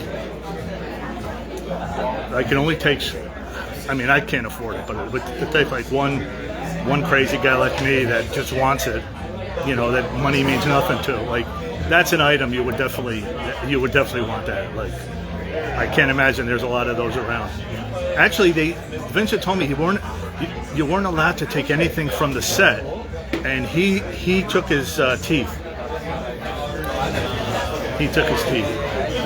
One of the Thriller dresses, 30,000. Yeah, look, it only takes. I mean, to people with money, it's nothing. You know, to the rest of us that would, die to have that. I mean, I just like to put them on once. I don't think they'll let me put them on. But yeah, look here. I don't know who that is. That's Rory right there. And Renee said he was here the other day playing The Way You Make Me Feel. Oh my God. How cool would that be? He's worked with Greg, of course. He's worked with Stevie Wonder.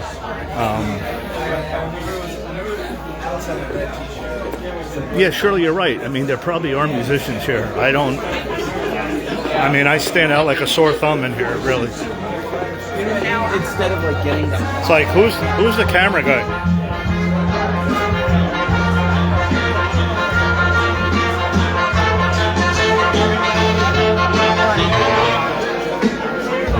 Like if that's if you missed that one.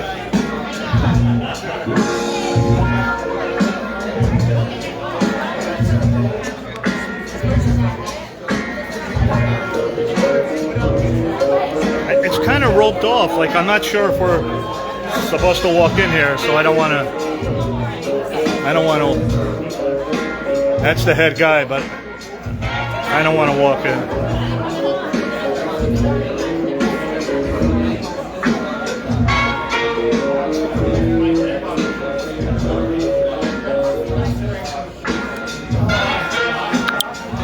So the good news is Vincent's confirmed for our June. What do you mean crazily dressed, Shirley? You making fun of Michael's wardrobe? Michael Bush? There's no crazy Michael outfits. No. So Vincent's confirmed live and in person Saturday, June 26th. Saturday, August 26th. Not this Saturday. Next Saturday, Robinson Park Recreation Center, live and in person for our 65th birthday celebration. Along with Big Al, John Muto's confirmed, and we're working on a couple people. If I could get to Roy, I don't know if I should ask him. Maybe I'll ask Renee or Vincent to ask him. But yeah, I'd love to meet him. Anytime you meet, the band, meeting Greg was amazing. Actually, you know what? Hang on, Let me pull this up just in case.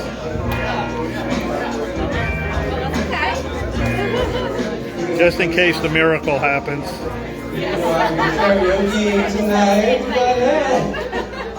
Hey guys, thank you so much for coming out. This is our showroom. We have a company called Analoger. We partner with artists' estates and really historical pieces of gear with the best companies and the best artists on the planet. And this is the fruits of some of our labor. We decided that we needed a showroom, so here we are.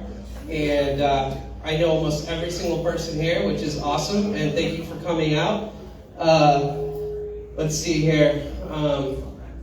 I guess I'll hand it off to Brian because we've got some artists playing tonight, and I wanted to be able to make sure that you guys got introduced to them properly. Thank you, Thomas. Thank you, Francis. Hey, Brian, so grateful you're all here. If you haven't seen Joel Jerome, let me just say this. The best thing about having this job, I love gear, I love helping people, and I love people coming up to me and being like, how does that sound done? But the best thing about this night is that I get to have my favorite two bands. Look, it just happened to be Shaky Tavi and Joel Jerome. So without any further ado, you've got to give this man your full attention. He's the real fucking deal. Thank you so much for coming.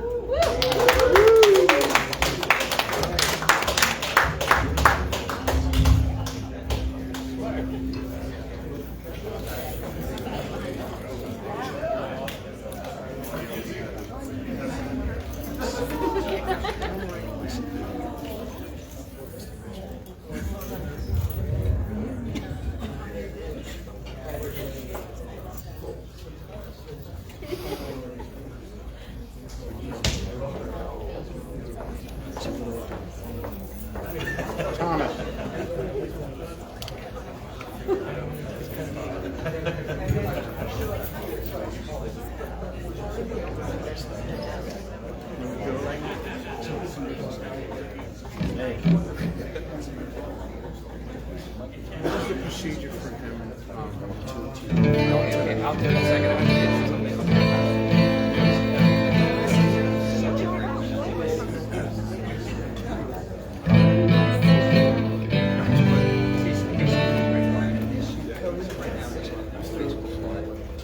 Thanks for the kind words, Brian.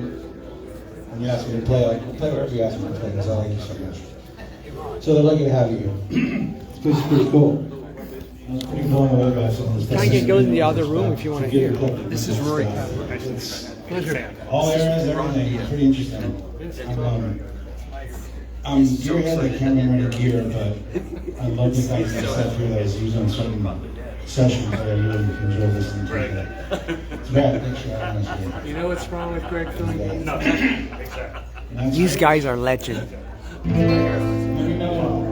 Turn up or down or down. So you shooting this on? Yeah. So this is Rory Kaplan. He was the musical director for the band tour, and Ron, you know, and me, you know, but here we all And work together. he directed and created the Bat Tour. Right there. Anyway. This is my mother. Same mother, possibly. People are writing you, hi Rory. People are freaking out. People are so happy. We're going to have a lot of fans now. See Greg? See Greg all the time?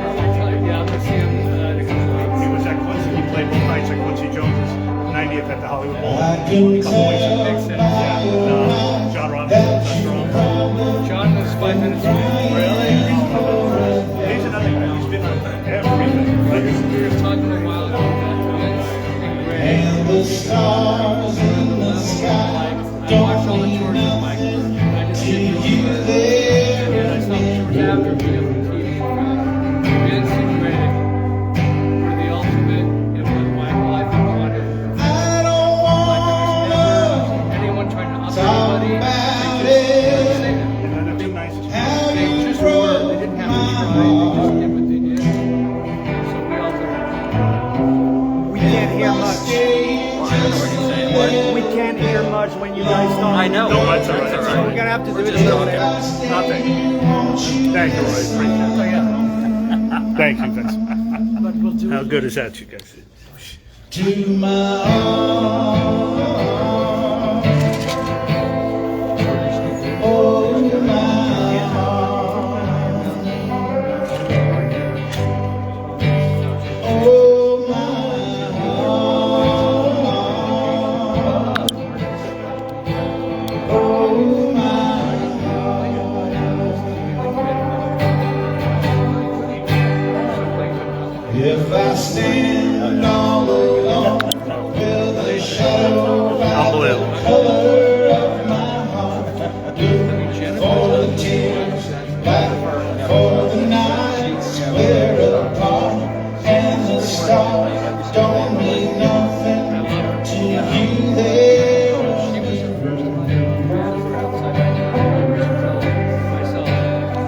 I have to get one picture. I don't wanna talk Can I get one picture, me and Lionel? One picture? Can you take a picture of me? broke my heart. Three of us. If I stay just a One picture of my two heroes. longer, if I stay, won't you listen?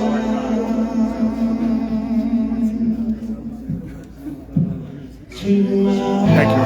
Thank you.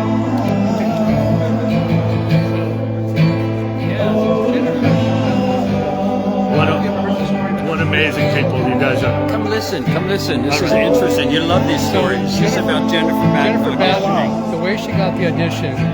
So I was put in charge of auditioning all the people for the Bad Tour because Greg hadn't come on yet. We didn't know he was negotiating, so we didn't even know he was going to be on the tour yet. In the first leg? Well, no, just like the first 2 weeks of rehearsal. Right? I started auditioning musicians on July 8th of 87. Michael was working with the dancers and with the singers in different parts of town. We were at Leeds rehearsal in North Hollywood.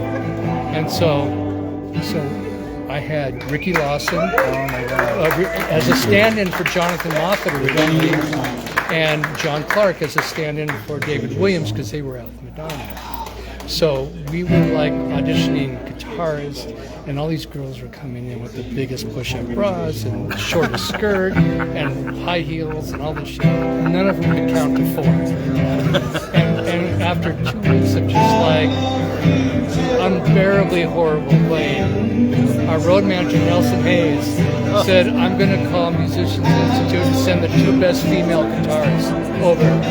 So Jennifer shows up with Coke bottom glasses, a gig bag over her shoulder. Her shirt, Pendleton shirt, was like 5 inches too long, and she just says, "Okay, yeah. So what do you want me to do?" You know, like she's a total tomboy. So set her up.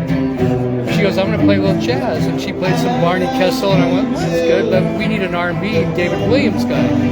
She goes, "I'm going to do a little, R&B," and she was okay. She goes, "I'm going to do a little rock and roll," and she did Eddie's Beat It solo every bit as good as Eddie. Oh my God. Like first time, like right out of the chute. So Michael, I was at Chris Carell's house that night, and Michael called Chris Carell and said, "I like this girl Jennifer. We're going to go take her to Beverly Hills and dye her hair blonde, get her contacts, and we're going to hire her." So that's how Jennifer got the gig. Oh my God. So that was my favorite story in the audition. Wow. And then after her, Don Boyette, who played with Lionel, he also had been working with Ricky with Lionel Richie. So Don got the gig. And then 3 weeks later, Greg came in and he took over as musical director. And then I started programming all our synths. So I did all the sounds for him. Ricky got Greg for Stevie, right, to hear? Yeah. Wow. Yeah. And Wow. So Ricky and them, they went to high school together in Dearborn. Right. So they had, Ricky and I played with Stevie Wonder together in '83. Oh my God. There's this nice, wonderful thing there. Right. Well, Jonathan Clark and Ricky Lawson were supposed to just be with us in Japan, and when David and Jonathan finished Madonna, they were supposed to meet us in Japan and take over, and then they would come on. Madonna extended her tour, and there were some business things that didn't go well with Madonna with what was happening there. So, how unusual. Yeah. So then Frank DeLeo came to me and said, "Are you comfortable with John and Ricky?" And I said, "First of all, I love Ricky. And John is a sweetheart, and he'll do whatever it takes. And he's a great kid. And David Williams is one of my best friends. And so Ricky." You got to get the band back together one of these days. So apparently what happened is Frank went to Greg and said, "I just talked to Rory. You're the musical director. Are you good with Ricky and John?" He said, "Absolutely." So that's the band. It was finally formulated. And then we all met in Hollywood at Zoetrope at Hollywood Center Stage. Francis Ford Coppola place. That's where we all came together for the first time. Oh my God. That's where I saw him with his This is the glue that puts it all together. He did, and I'm telling you, like I watched. Yes. I watched the other. I don't know if I'm allowed to say it, but it's the last thing Michael did. I had to leave the theater. I couldn't watch this guy trying to be more important than Michael. When I watched Vince, his whole goal was preserving what Michael wanted. That's how I saw it. Just like he had the vision, and Michael had the need for what he wanted to present to an audience. And the same thing with Greg. Greg knew musically what to give Michael, and Vince knew exactly what Michael needed to present in his show as a theatrical event. And it was like magic. It was not just magic, but it was so professional and transparent. You weren't aware of what Vince and Greg were doing, but when you saw the end result, you realized, like, for instance, Vince would pull the dancers to the side, and he'd have a talk with them and kind of do a stage plot and show them, like, the lighting here and this and this, and then it would just disappear. I never saw Vince.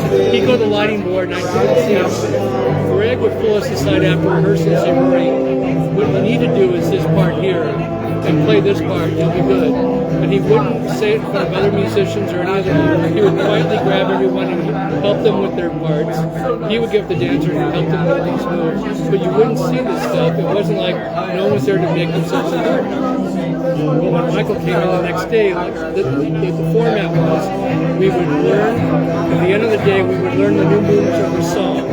then we would rehearse that song, and the lighting guys would get their cues, and we'd get the dance and band parts together. The next day we would come in and play it, fully rehearsed and perfect.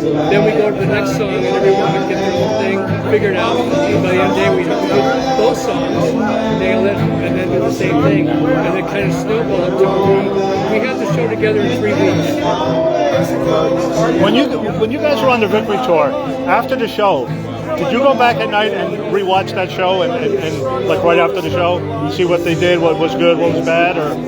Well, on both tours, I had a portable Betacam, Sony Betacam system. And on the Victory Tour, I gave my gear to the video guys, and they videoed a couple of shows for me in rehearsals. And I have all the recordings, I have all the audio recordings, which I just put in my Iron Mountain smartphone thing. And I have all the rehearsals of Michael talking to you and me and Greg and all this stuff. Oh my God. But it's all the audio recordings, and the reason why I recorded them, so at the end of the day, I could listen to my sounds and go, I can make that better, or that's too overbearing, or whatever I had to do. Sugarfoot told me Michael rehearsed so hard, and he said that he was in such sync with him that for like Billie Jean, he would know exactly when he went to, like it was like a telepathy. He said that he would just study him, that he knew what he would like. They didn't even have to communicate between themselves. It was just like he knew just by like he would move that, and he knows. Well, it had to be because, you know, when as Michael got into the tour and he really knew what he wanted, you know, and he was able to do it, then he would start to ad-lib a little bit more all the time, you know, like for And the bad tour was different. Tour. Oh, yeah. The bad tour was fully Michael owned. Right. Period. He owned it. And so he was comfortable. Everyone he hires is handed it. And everybody involved was there for him. Yeah. The Victory Tour was a family affair. Yeah. There's 3 attorneys, 3 managers. Yeah. It was, Yeah. It doesn't mean it was horrible. It just means it was difficult. It was different. Michael, it was a democracy, and sometimes when Michael got outvoted, I could see that disappointment. You know, at the same time, when we were backstage, you never saw so much love between the brothers. So it wasn't like it was. Yeah. There was a lot of love there. But, you know. I saw the Victory Tour 10 times, the Bad Tour 11 times. Oh my God! And it was but they were both. I mean, like Vic, it was good to see the brothers too, like that interaction. And I then had my biggest upset on the Victory Tour was opening night. My computer did the beginning of Beat It, and so I hit the Fairlight, and it'd be the opening sound of Beat It. And on the opening night at Arrowhead Stadium, instead of loading the sound I wanted, by accident I renamed the sound. So instead of hitting L return to load the sound, I hit L enter, and I changed Beat It to L, and I still have the low drum from what was the song? Lovely One. You Are My Lovely One. Oh yeah. Right? And so I did so I did that sound, and then boom. So that was every time I went to the beginning of Beat It, I hear boom. And I went. So I couldn't figure out what was wrong. Oh my God. So I had to fix it, you know, and I didn't know, and I couldn't fix it in time. And Michael's on the cherry picker looking back at me, all deep red, and I'm like, and so I had to take the DX7. I had a sound that was similar, but I hit it an octave too high. So it was like, I was sweating, I was so red. And so Michael, after the show, said, what was wrong? And I could have blamed the computer. I could have made all kinds of shit. I said, it was my fault. Opening night. Well, all right. Again. He's such a good guy. He'd always say the truth. It never happened again. But that opening night scared the hell out of me. Oh my God. 80,000 people and beat it. Oh my How do you God. blow the opening? Oh my God. So while they were playing it, I had to reload it. So I had the middle section right. Wow. Yeah. Oh my God. That was a big learning curve. Hope you guys are enjoying these two guys. Legends right there. That is Michael Jackson's royalty. Victory Tour meets the Bad Tour. 1984, 87, 88. Right. My 2 favorite tours. my two favorite tours. I think everybody I know who saw the tours, those are their two favorites, because Michael was really in he was in his prime. Right. And if you look at his peers, George Michael, Whitney Houston, Lionel Richie, that was an era. Exactly. 84 was my favorite year to be a Michael Jackson fan, for sure. Grammy Awards. Thriller, yeah. Thriller, the Grammy night. That night when he won all the awards. I was on tour with Stevie when Thriller came out. We didn't go on stage.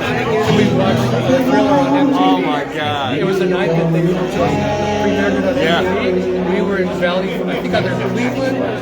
We were in a theater in the round. So we were either in Cleveland or Valley Forge, Pennsylvania. And we didn't go on stage until we watched the whole 15-minute of Thriller. Did you know what was coming? Yeah, no.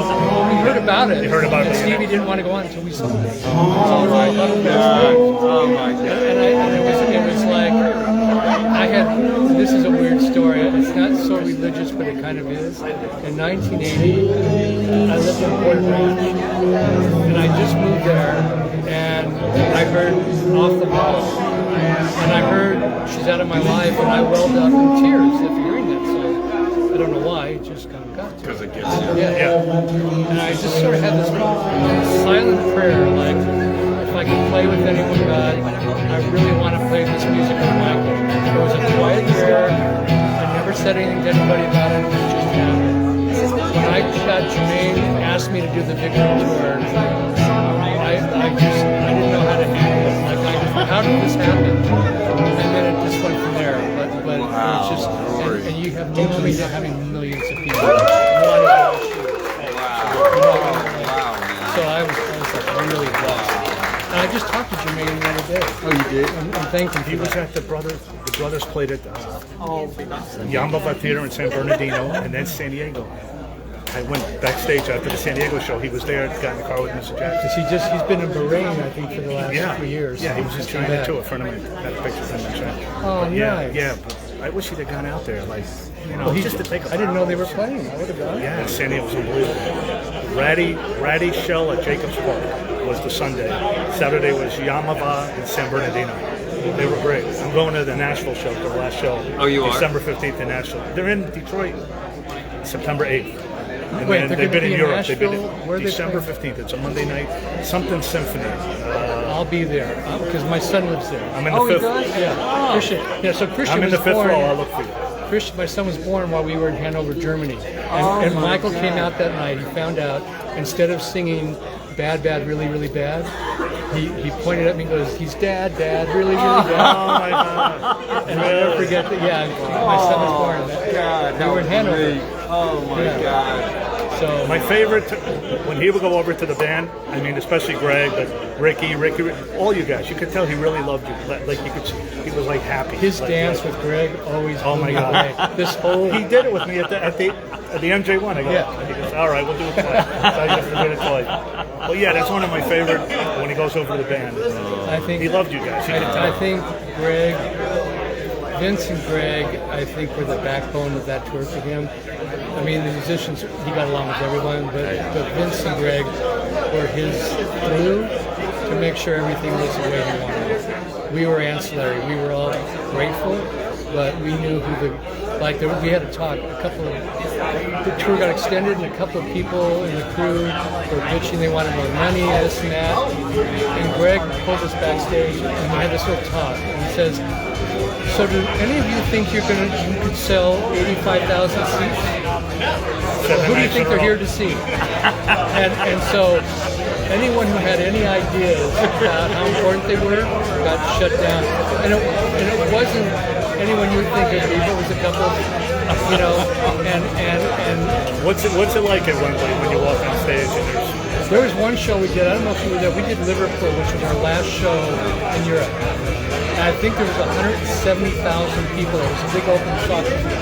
And I remember walking out, and you couldn't see the end of the audience. Oh my God.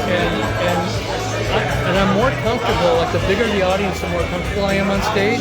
Oh, really? When there's 10 people, I'm shaky and I'm nervous because it's so intimate. But when it's a lot of people... Outdoors is easier than indoor? It's easier for me because, first of all, the You too? musicianship... Outdoor events? Yeah, the outdoor events are great. You have 80,000, 85,000 people average. Plus, weather's not a factor? Everyone's on Michael. Everyone's looking at Michael. You might have someone out there who recognizes you because you played on an album. Exactly. Right, but not many. They all knew Greg, and a lot of them knew Ricky. But realistically, I mean, you've got this group covering your behind. So you go out there, you can have fun because no one's putting their attention on you. When you're playing an intimate 10-seater, 20-seat thing, and you're playing piano or guitar, and these people are looking at every move. I'm nervous. I get really nervous. So I love doing the Coliseum days because it was like, then all the pressure's off you. It's on Michael. Does weather factor in if it's hot or if we had a gig in Yokohama, I think, Japan. That was before. We did a show in Yokohama. We had a monsoon come through, and the rain was blowing horizontal on the stage. In Sinclavier, we had to get a tent around it, their hair dryers, and they had to build a tent from there on out for that. My gear was under the stage with Greg's. We were pretty okay. Wow. But it was intense. Wow. Weather, we always played no matter what, unless there was lightning. If there's lightning, you can't because of the steelwork. For you too, was easier outdoor venues or? Well, it was different, you know. Like I got called to come back to Rome because they had been all indoor, and they were going to go outdoor. And so I had to come and change some things, you know, work with the lights and everything, because outdoors is a little bit different. Wait, do you remember in Rome when we went to that, I don't know who it was, but we went to that feast? That restaurant? No, that feast feast in that palace. Oh, yeah, no, it was in that palace. That's right, Quincy was with us. Yeah. CBS put that on. It was that palace, and this man had it after the opening night in Rome, and it was like this one long hallway, and everybody was like sitting like this at tables, and then Michael came walking down this hallway, and you could hear people screaming like all the way down. And it was like a dinner, like a banquet dinner for like, I don't even know, 1,000 people or something. Was this before you and the Pope had a relationship? Or yes, that was prior to my relationship with the Pope. Pre-Pope. Yeah. Yeah. Well, we had done. Paris was, not Paris, Rome was the one place where we had a big meal, and then when we were in London, they held a dinner for us at Guildhall. Oh, really? And they let Michael come in the same entrance as the Queen. And it's just like, I mean, and we're just kids from California, and we're seeing all this stuff. I mean, and Vince will tell you every night backstage, every night. If it wasn't Marlon Brando or Elizabeth Taylor, it was Sophia Loren, Gina Lollobrigida, Diana Ross, somebody, Gregory Peck, somebody. We met just about every icon I idolized was back there to meet Michael. You know, Prince came to the show in London, Collins, Clapton, I mean, it's just like, it didn't matter where you were. This guy worked with 90% of those people. I worked with a lot of them. Yeah. Really? The name, right? All the names, his name, and I'm thinking, okay, yeah. And then in Marbella, Spain, we had a week off, and then we had a show right after that in Marbella, and a helicopter comes back, and the first night, Pavarotti comes out of the helicopter. Oh. And then I think the next day was Roger Moore and Sean Connery. Oh my God. So we had the weirdest, like it just was surreal. And Michael just, everyone gravitated to him, you know, because he was so magical.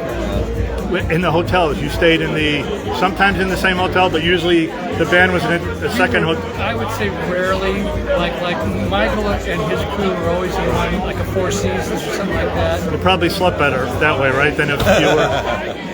I mean, only once or twice did we stay at the same hotel. Just crazy, like... I think we stayed at the Palace Hotel in Lucerne in Switzerland. I think Michael was there too. That was gorgeous. You know, all our rooms connected on a big balcony, so we'd all come to Sheryl Crow and Greg. We'd come to my room and we'd record some music. That was a great place. Yeah, that was Sheryl Crow too. What time did you guys go to sleep after a show? I'm sure it took hours to... like morning, like the sun was out?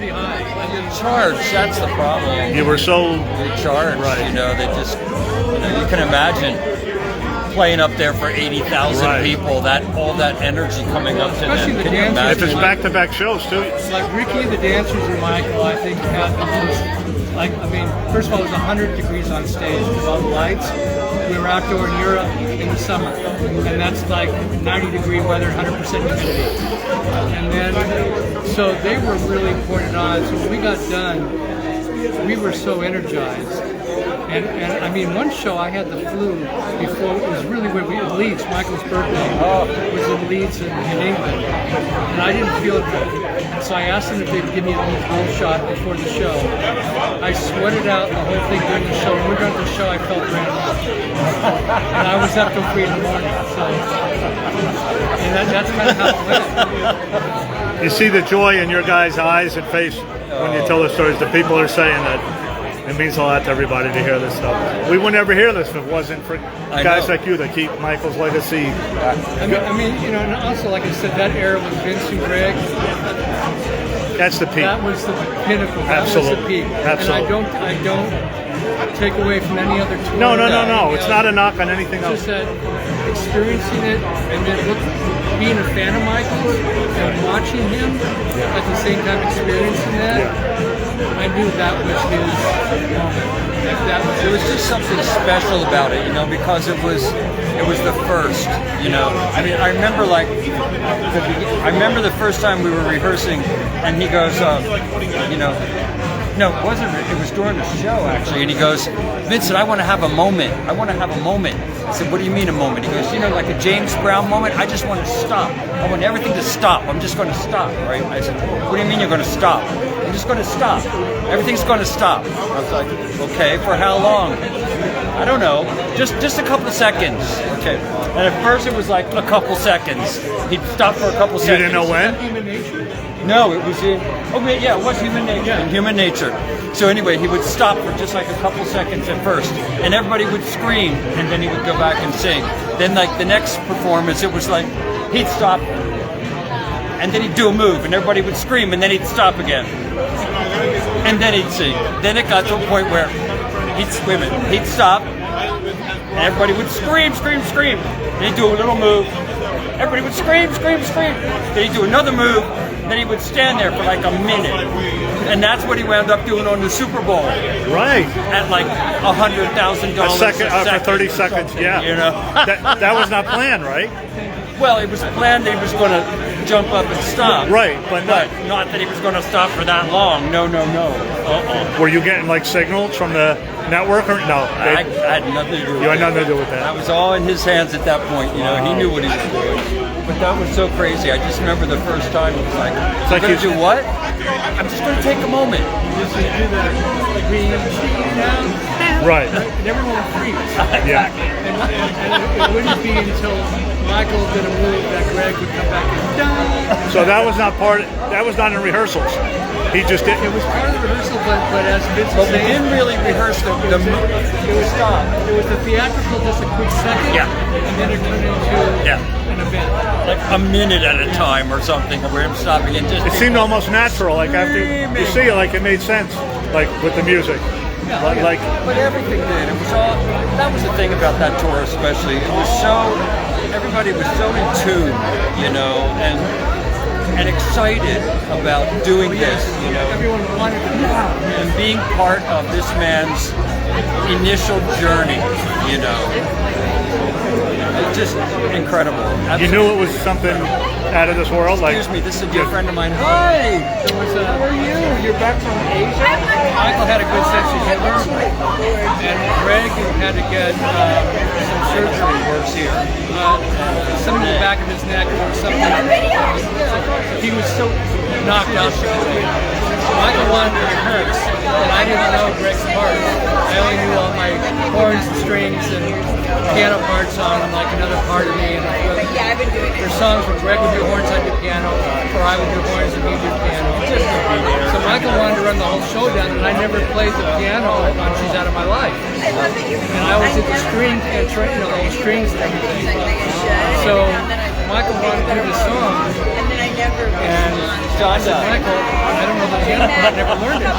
He goes, just try it. So one note at a time, I'm playing da da da da da da da. Michael turned around and looked at me and says, "It sounds like the Gong Show." And I was so embarrassed. I think I told you, I might have told you that story where I tried to play She's Out of My Life with Greg. He was getting surgery or getting something, and I didn't know it. And so I tried to play it but one note at a time, and I was trying to figure it out. And Michael, the whole band looked at me and said, "It sounds like the Gong Show." So it was a good moment for me because I went to Greg within that week and I said, "Here's what just happened. I was so embarrassed. I never want to go through this again. Will you teach me all the parts?" So Greg spent weeks with me teaching me the whole show. Wow. So if anything ever happened, because he could cover my parts, like he had photographic memory. I mean, you could yell out to Greg, "Play the King and I in B flat." They want you to write a book. Oh. I might. I would probably get with Vince and people like Greg and talk about icons and icons. That's it. Well, it would just be because what Vince just said a second ago. It was Michael's first journey on his own. That's what made it special. Yeah. Like it was the timing, the personnel, the attitude. There was no one in the band doing drugs and shit. Like everybody was so focused on making Michael the best he could be that it made us better. You know. Smooth Criminal helped a little. It didn't hurt. Well, you know, the interesting thing was that, you know, that show was not about visual effects, costume changes. Right. It wasn't about any of that stuff. It was about Michael, the music, and the dancing. Yeah. That's all. Yeah. You didn't have to have, and that was actually the beginning of the Jumbotron situation. Oh, yeah. I think did they do it on the Victory Tour? They did, but it wasn't as No, not as big as No, I mean, I remember Bad with the moonwalk when it first started. It was exactly.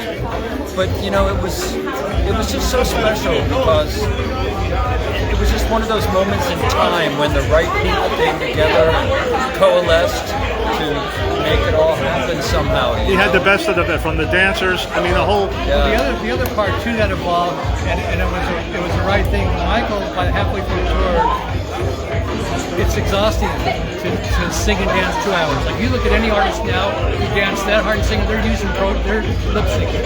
90%, 95%. Yeah, they're lip syncing half the show now. So when we went They're not on Cherry Pickers. They're not on. When we went to our reunion, it hit us because we hadn't seen our show because they never released it. So we saw our London show for the first time at the Sony Picture. Really? And half of us were crying watching Michael, literally crying, because we couldn't believe the dancing and singing and the physical energy because the camera's focused on him. We're seeing all of us on stage. We're getting a glimpse of Michael, but we're focused on our music. Yeah. So I was kind of blown away. And during the tour, Michael said, "You know, I need a little break." So Greg started putting together a band jam that would allow Michael to I love that part. He would. Oh my God! It just gave Michael love because when they asked, "What do you want to do, Rory?" I thought, "Well, it's Michael's show. It's not me." So I thought, "Let me do Don't Stop Till You Get Enough," because that wasn't in the show list. And some of the songs, there's another thing for the audience to hear that they'll love. Which is one of my favorite songs. We never did it live, but we learned it, and that was Speed Demon. So we were rehearsing. We had a little time to rehearse before we went to Pensacola. Because we revamped the whole show. When we went to Japan and Australia, we pretty much did the Victory Tour extended, but we added Bad and Can't Stop Loving You. And Man in the Mirror, The Way You Make Me Feel. Yeah, we added a few songs. And then, so when we got to Pensacola, before we went there, we were like, you know, let's learn Speed Demon. And it's, the parts are so fast, I didn't think we could do it. Greg had us do it. He said, let's just play it at half speed. How many minutes did you have? Break. Like when Michael went off stage. We had 10 minutes, maybe. It was like 10 or 15 minutes. It worked out to be about 10 or 12 minutes around there.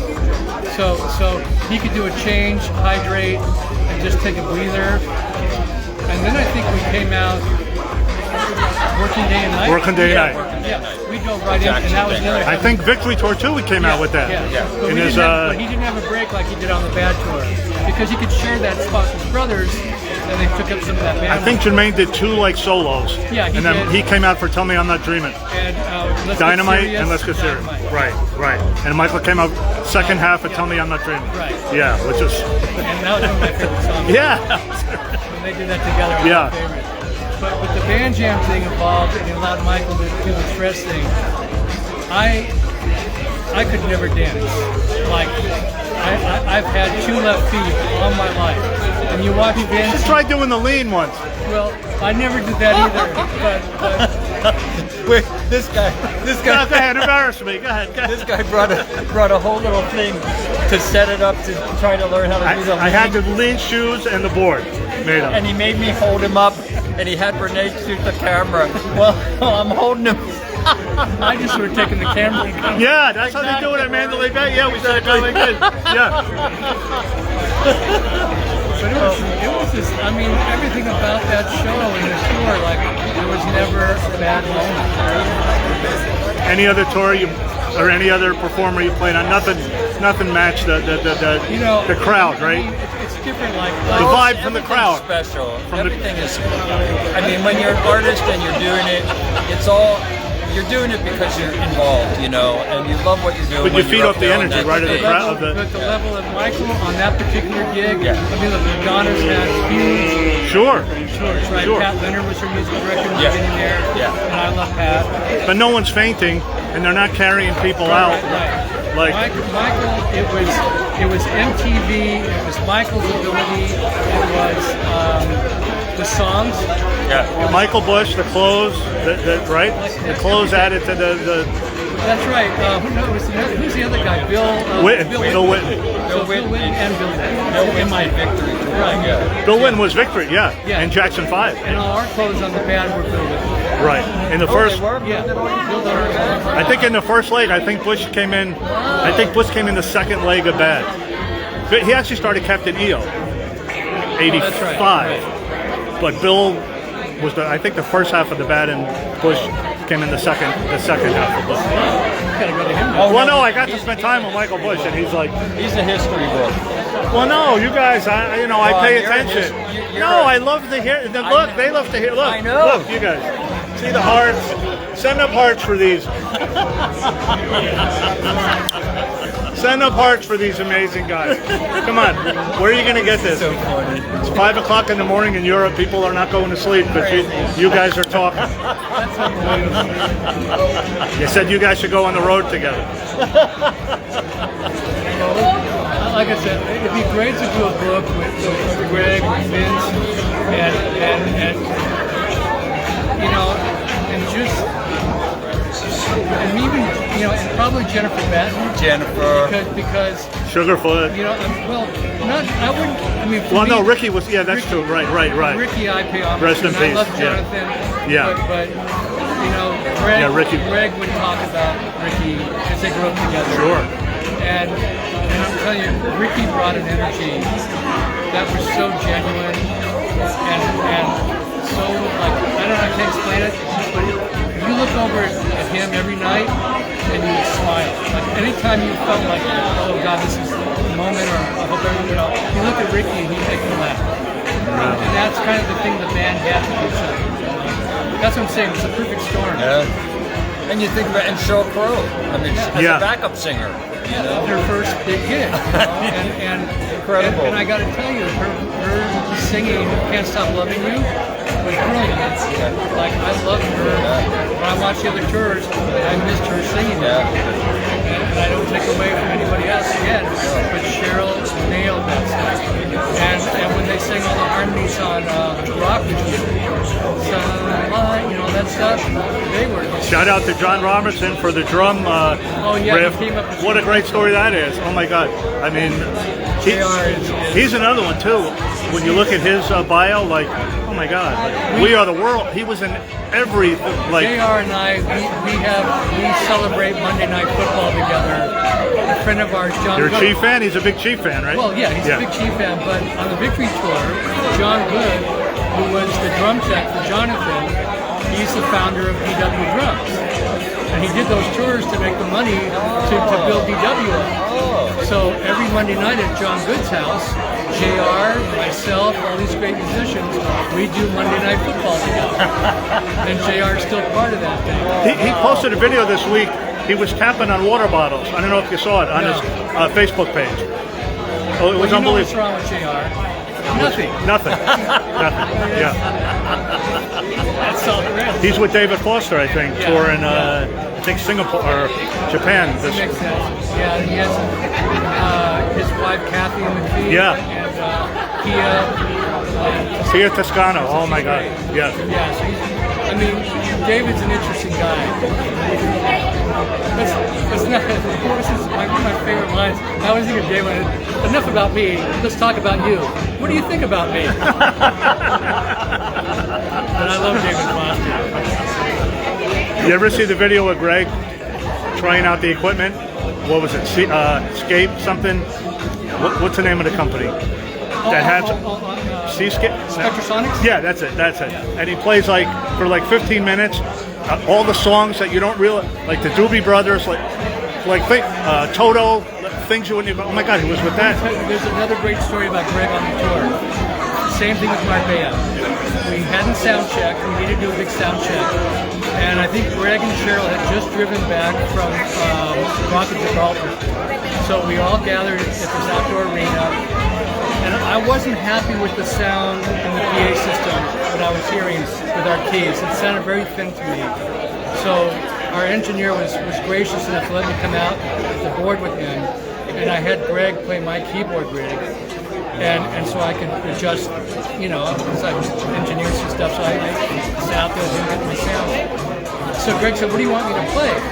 Now you could throw out a song. It didn't matter if it was Gershwin. It didn't matter what it was. He just goes. So I said, "Greg, play The King and I." And he said, "What key?" And I'm like, "No way, no way." And I said, "B flat."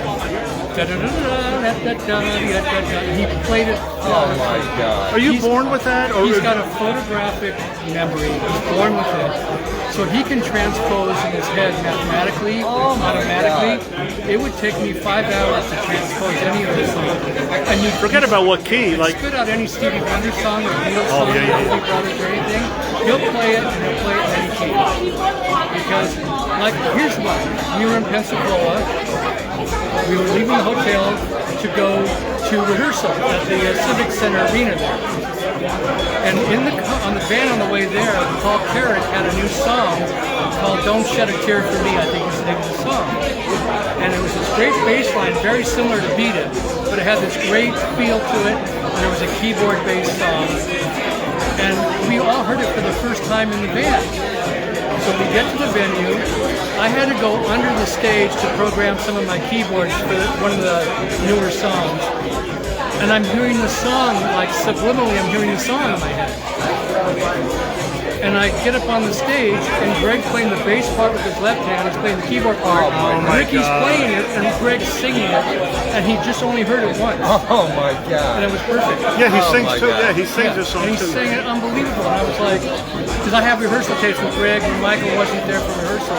Greg sang the show. He was playing Ray Charles, Al Jarreau, like things that you never. Anything Greg can't do music. Even Bach. He does Bach two-part inventions. My little pinky wishes it had Greg's talent. Oh my God! He's just always like that since you first met him. I mean, you knew right away this guy is. I knew who Greg was.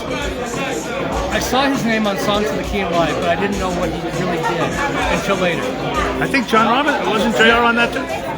No, Songs of the Key and Live is Stevie Wonder album.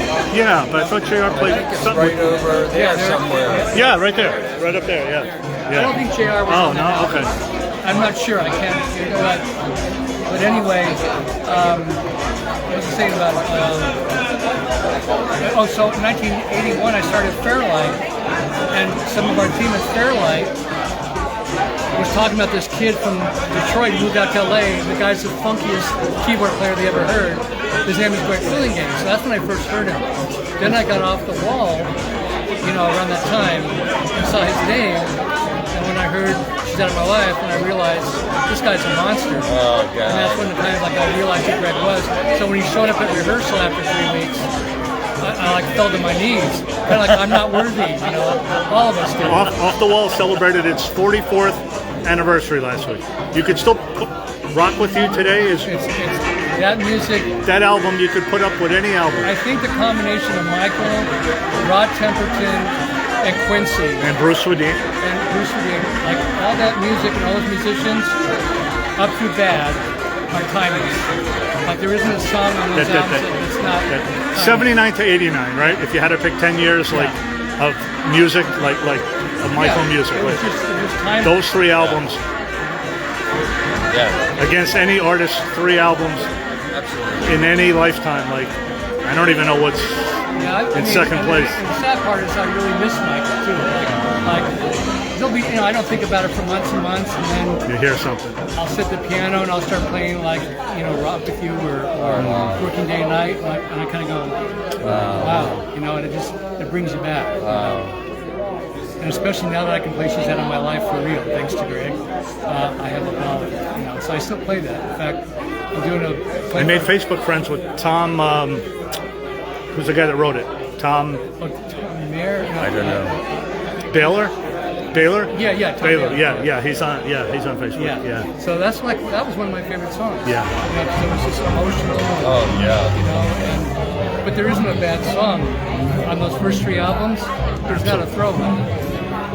You know, that era, right? Off the Wall, Thriller, and Bad. Like, there's not a throwaway. No. You know, and Thriller, that movie, the 15-minute short film, that changed the game for everybody. Oh, yeah. For everything in the world. Yeah, everything changed. Everything in the world, you know. And then Smooth Criminal took it to a whole nother... How many minutes? It went from what, 5 to 9? 10. 5 to 10. 5 to 10. 5 to 10. Wow. What's that? Smooth Criminal. Oh, yeah. From the song. The original was 5 minutes, and I kept going to Mike. I'm like, don't you want more music, Vince? Yeah, sure, okay. All right, well, here's some more music, okay. Hire some Next more people, time I go back, more dancers. Don't you want some more dancers? Don't you want some more music? Yeah. Don't you want a second floor? Yeah.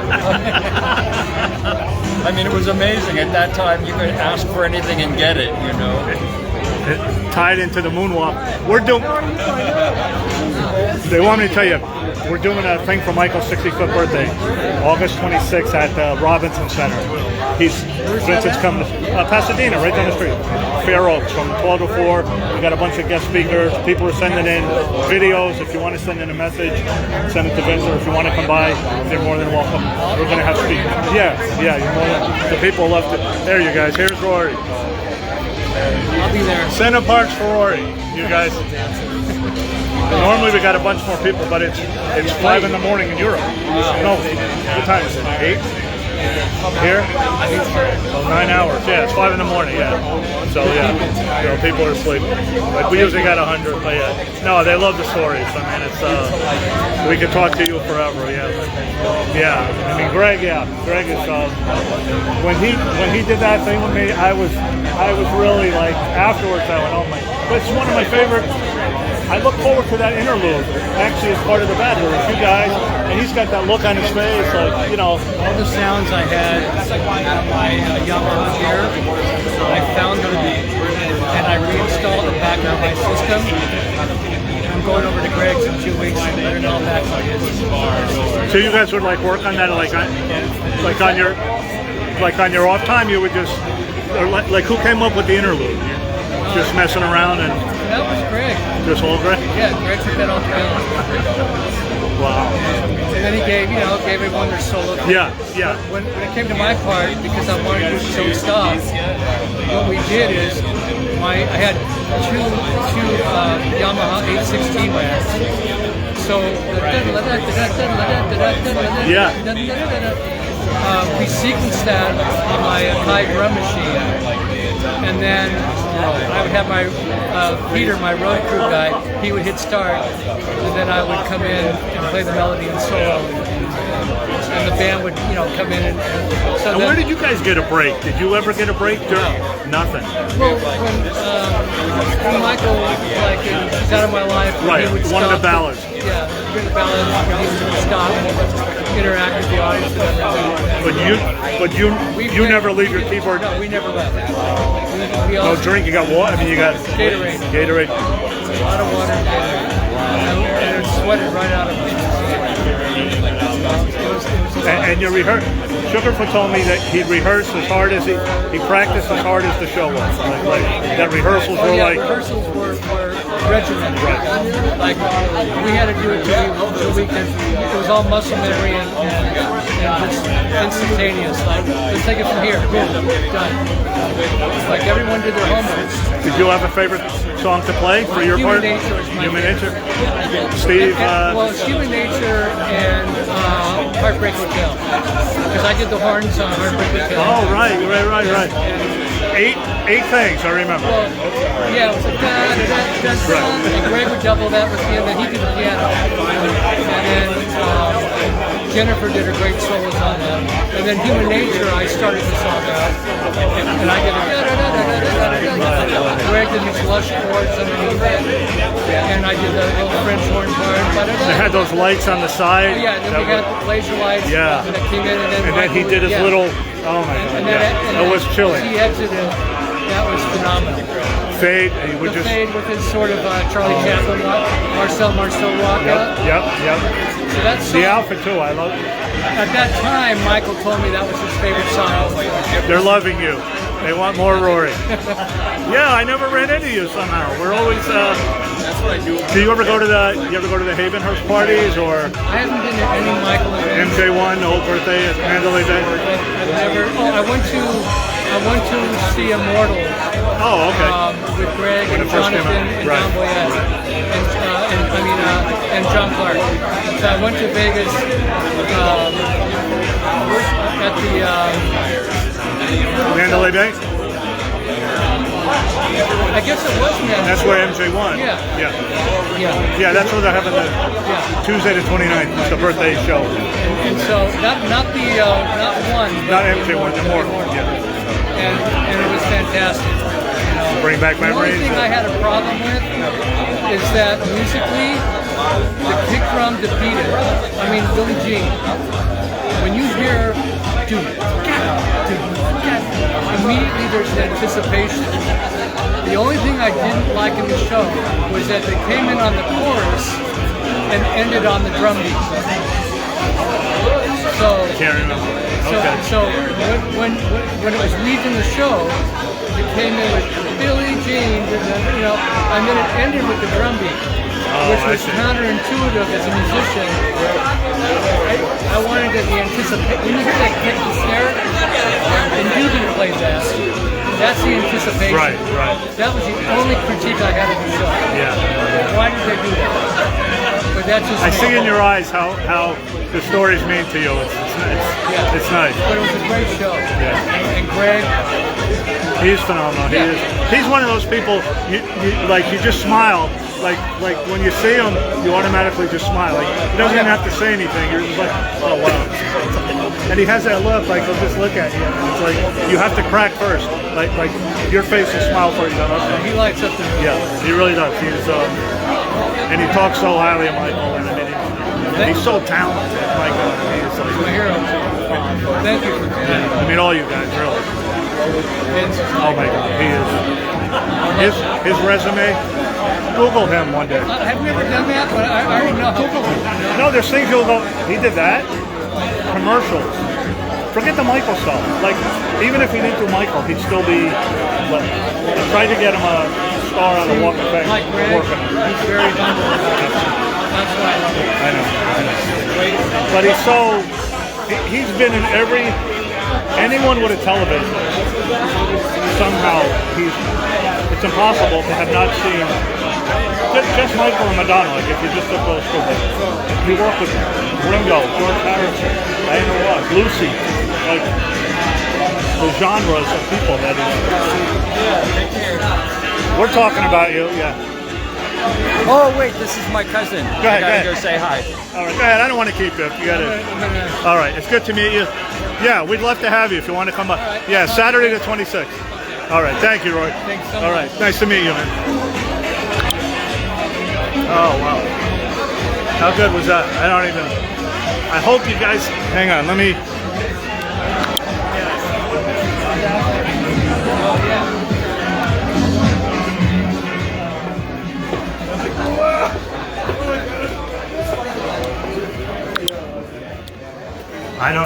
I don't know how much you could hear. It was loud. I mean, there's nothing I could do, but hopefully he's going to come to the 26th. But man, I hope you could hear that. If you saw it in his eyes, how the stories, like things we would never know. So definitely worth the wait for you guys that stayed up. You know, it's funny. All the icons are the same now. I don't even know who's out there. It's hard to see. That looks funny, but yeah. So hopefully he's gonna get in contact with Vincent. So hopefully we can have him. But man, stories at the Victory Tour, like you would never hear that stuff, and you could hear. Oh, good, wow. Oh, yeah, it's crazy. The band started playing right when he came out. I went, oh no, not again. Okay, yeah. I mean, it was worth the wait. Yeah, it was worth the wait. I had never met him. He's one of the few people I never saw him at an event or anything. So, so that was nice. You guys heard it loud and clear? Oh, good, okay. Yeah. I was gonna ask him to come back here, but he was on a roll, and Vincent was happy, so everybody's happy. You could hear the sparkle in his eyes. Yeah. I mean, just amazing. And talented too. Like these guys, like they're not only nice. Look, they don't have to talk to me. Like I'm some, guy with a camera, but they know you guys are out there, so they know it's Michael fans. So, all right, that's day 1 of 14. Well, that's a good omen, right? Let's hope every day. Gets better. So, all right, I'm sweating. All right, so tomorrow will be Thriller, and we'll be at the Thriller House. Once again, there he goes. Yeah, I know. Cheryl, easy. I know, that would be like, I don't know if we have enough time. We're down to 12 days. But yeah, that would be amazing. I mean, if you had a little, I was hoping they would set up a piano up here. Over there. All right, I'm gonna sign off, get a little sleep. Yeah, I enjoyed it for sure. I mean, just talking to Vincent is enough, but Rory Kaplan's like, wow. And, all the stories. The band, for those that were around there, the Victory Tour and the Bat Tour were my two favorites. Not to take any, look, all the music's great. I mean, but it's the time in Michael's life, and like it was more, the history album and the danger. Well, all right, we don't want to. Yeah, Renee took a picture. Yeah. I'm not big on the pictures. I want you guys to hear the story, so that's good. And we didn't get blocked, which is good. So I'm gonna post this as soon as I get in the car and say goodbye to the fellas and get a little sleep. And we'll do it again tomorrow. Probably maybe like 9 or 10. We'll do Thriller tomorrow, and then probably Beat It Thursday. Got a surprise on Friday. Saturday, San Diego, Patti LaBelle and Gladys Knight. Hopefully that turns out well. And then Sunday back, and we get ready for next week. The Zoom and everything. So, all right, from analog. Here, let me show you one more. Let me show you the website.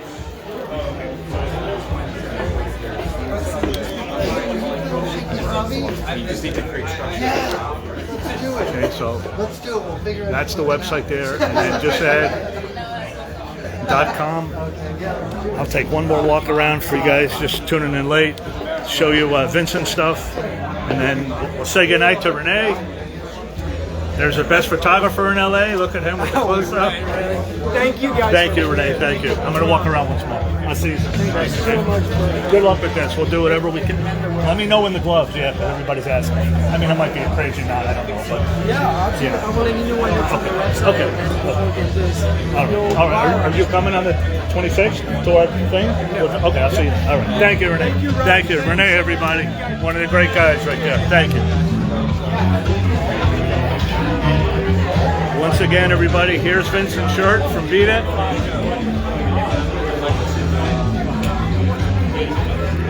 That's Madonna's Blind Ambition tour. These are the gloves from Thriller. Paul McCartney's butt.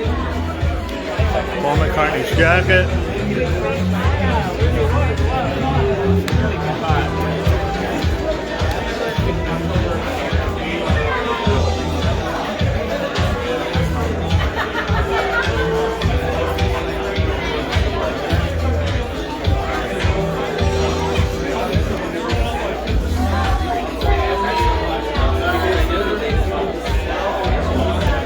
Oh, that's Vincent's too. Hold on, I forgot to ask him about that.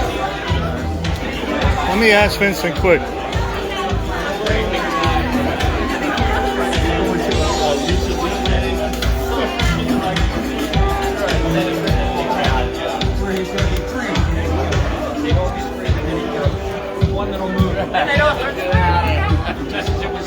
I can't find him. This here was Vincent's from something. I forgot what Renee had said. That right there. Hang on, let me just ask him before I say goodbye. Oh, there he is.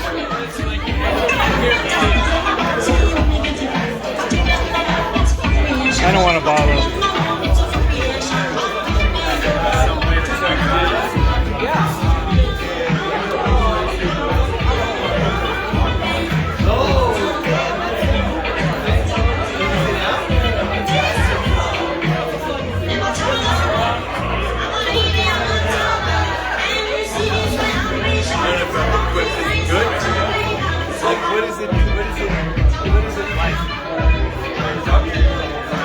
This here was John Lennon's table.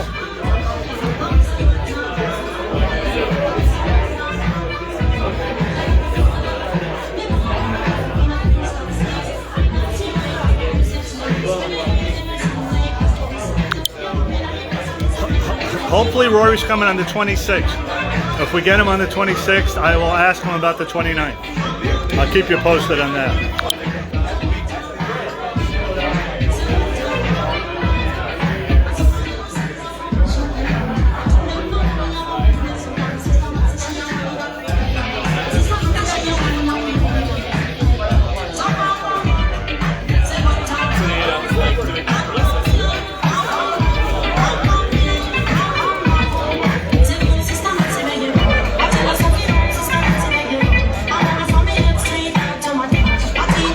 Actually, I better get out of here before we get blocked. I just want to ask. Hang on a second.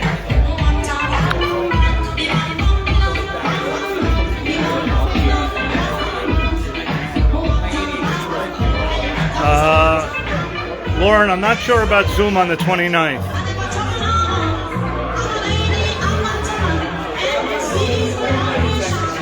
Maybe Renee will come out.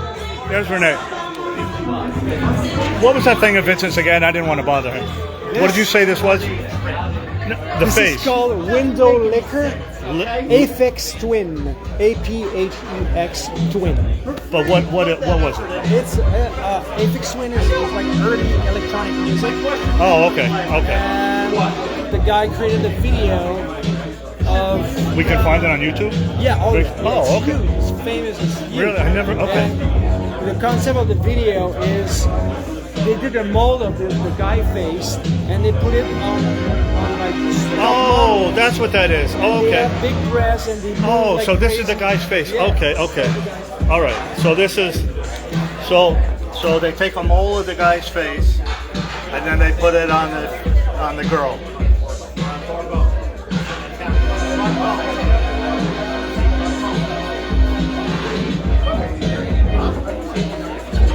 Okay. Let me just say goodnight.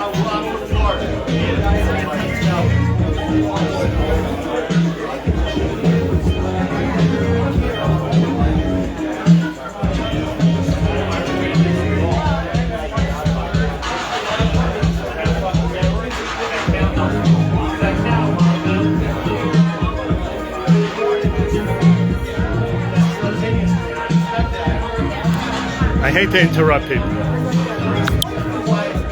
Guy with boobs. All right, I don't know what it's about. You're gonna have to Google it. Shirley, you're in charge of that. Aphex twin. I don't know. Vincent's talking over here. I don't want to leave without saying goodbye, so I kind of. I'm never good at interrupting.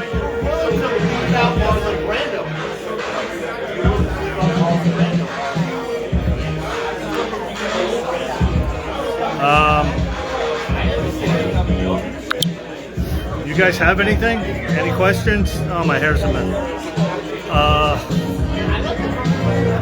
Yeah, so, all right, so tomorrow we'll start getting serious again with the Zoom and everything.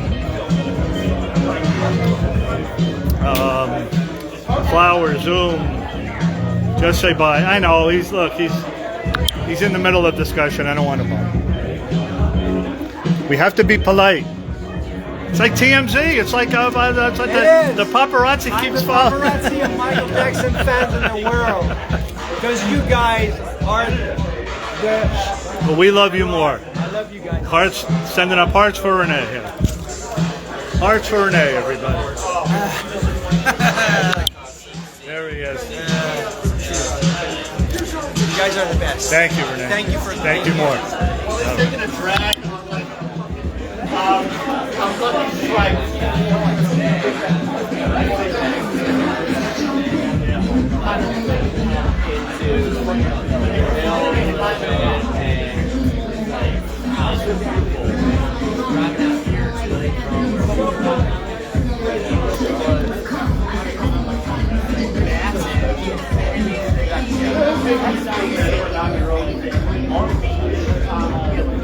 Great Michael Peters, great Vincent Patterson. 40 years later.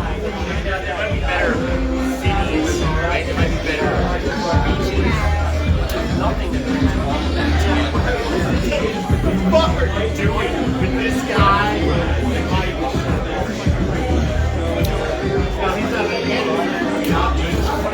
I wouldn't mind finding Rory again, but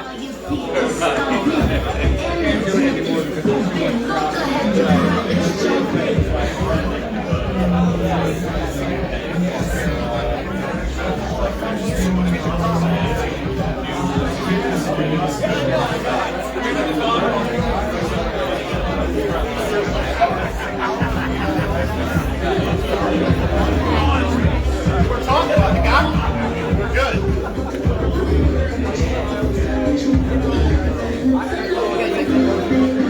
I'm so happy that you met Rory. yeah, thank you for that. What an awesome guy. Great guy. Wow, yeah.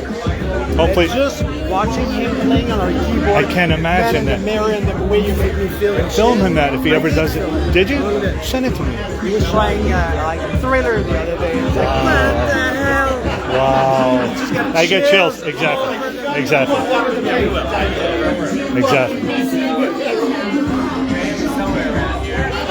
Ask Renee if there are Eddie Van Halen's in there. Any Eddie Van Halen guitar. Oh my God, you guys, are you crazy? Follow me, alright? Follow me. Hold on. I didn't see it. Straight back to you. I cannot say any name, but this guitar has been given by Eddie Van Halen to one of our clients when he was 12 years old, and that client is an amazing man. Wow. Very talented. So that's one of them. And come follow me.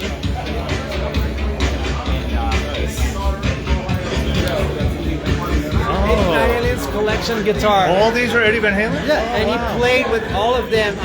I mean, he might be not played for one show or two shows with each of them, but still, he played with all of them and signed them. My eyes are so bad. I filmed this not even knowing what I was. Yeah, all Eddie stuff. That's it. These are auction, or we don't know?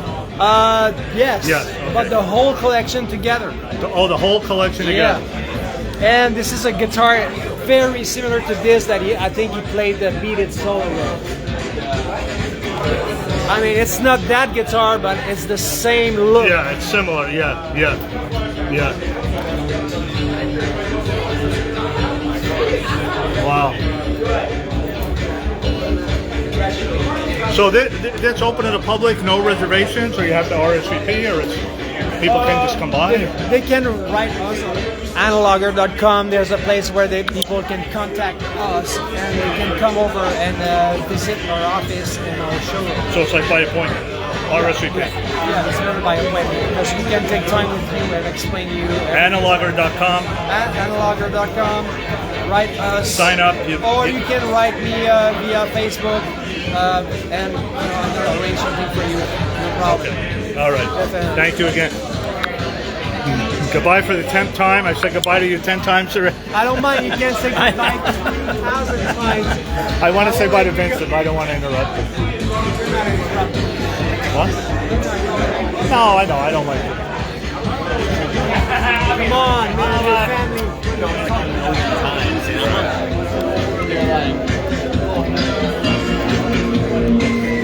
I just want to say goodbye. I didn't want to interrupt you. Thank you.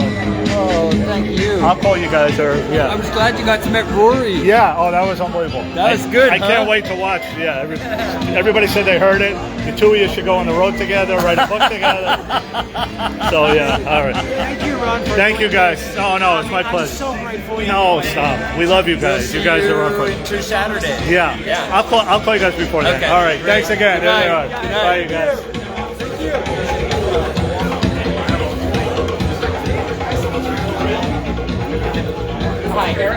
Thank you.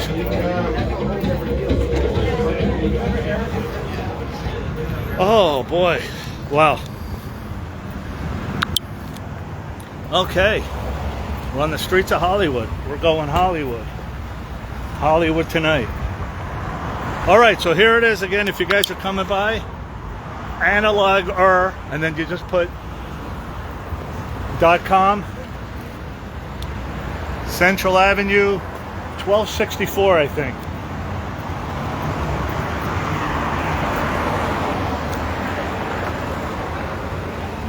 It's 1264.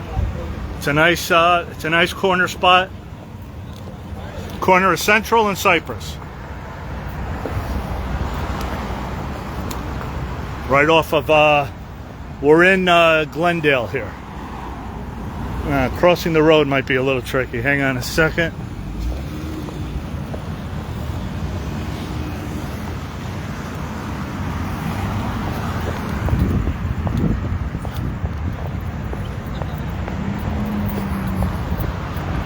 Okay. All right. Wow. Day 1 of 14. Renee, Vincent, and Rory Kaplan. Good start. That's a good start. It doesn't get much better than that on a Tuesday. So, all right. A few hours sleep. We'll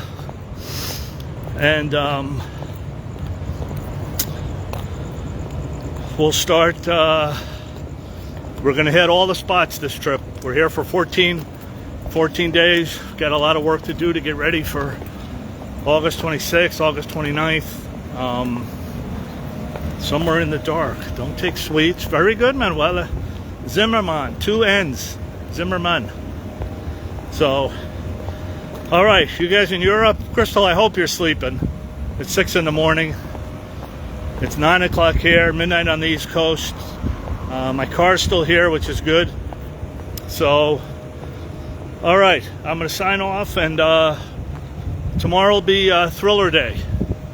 All right, we'll go to a few of the Thriller spots, and we'll talk about stuff. So hopefully, it'd be great to have Rory, man. 4 hours.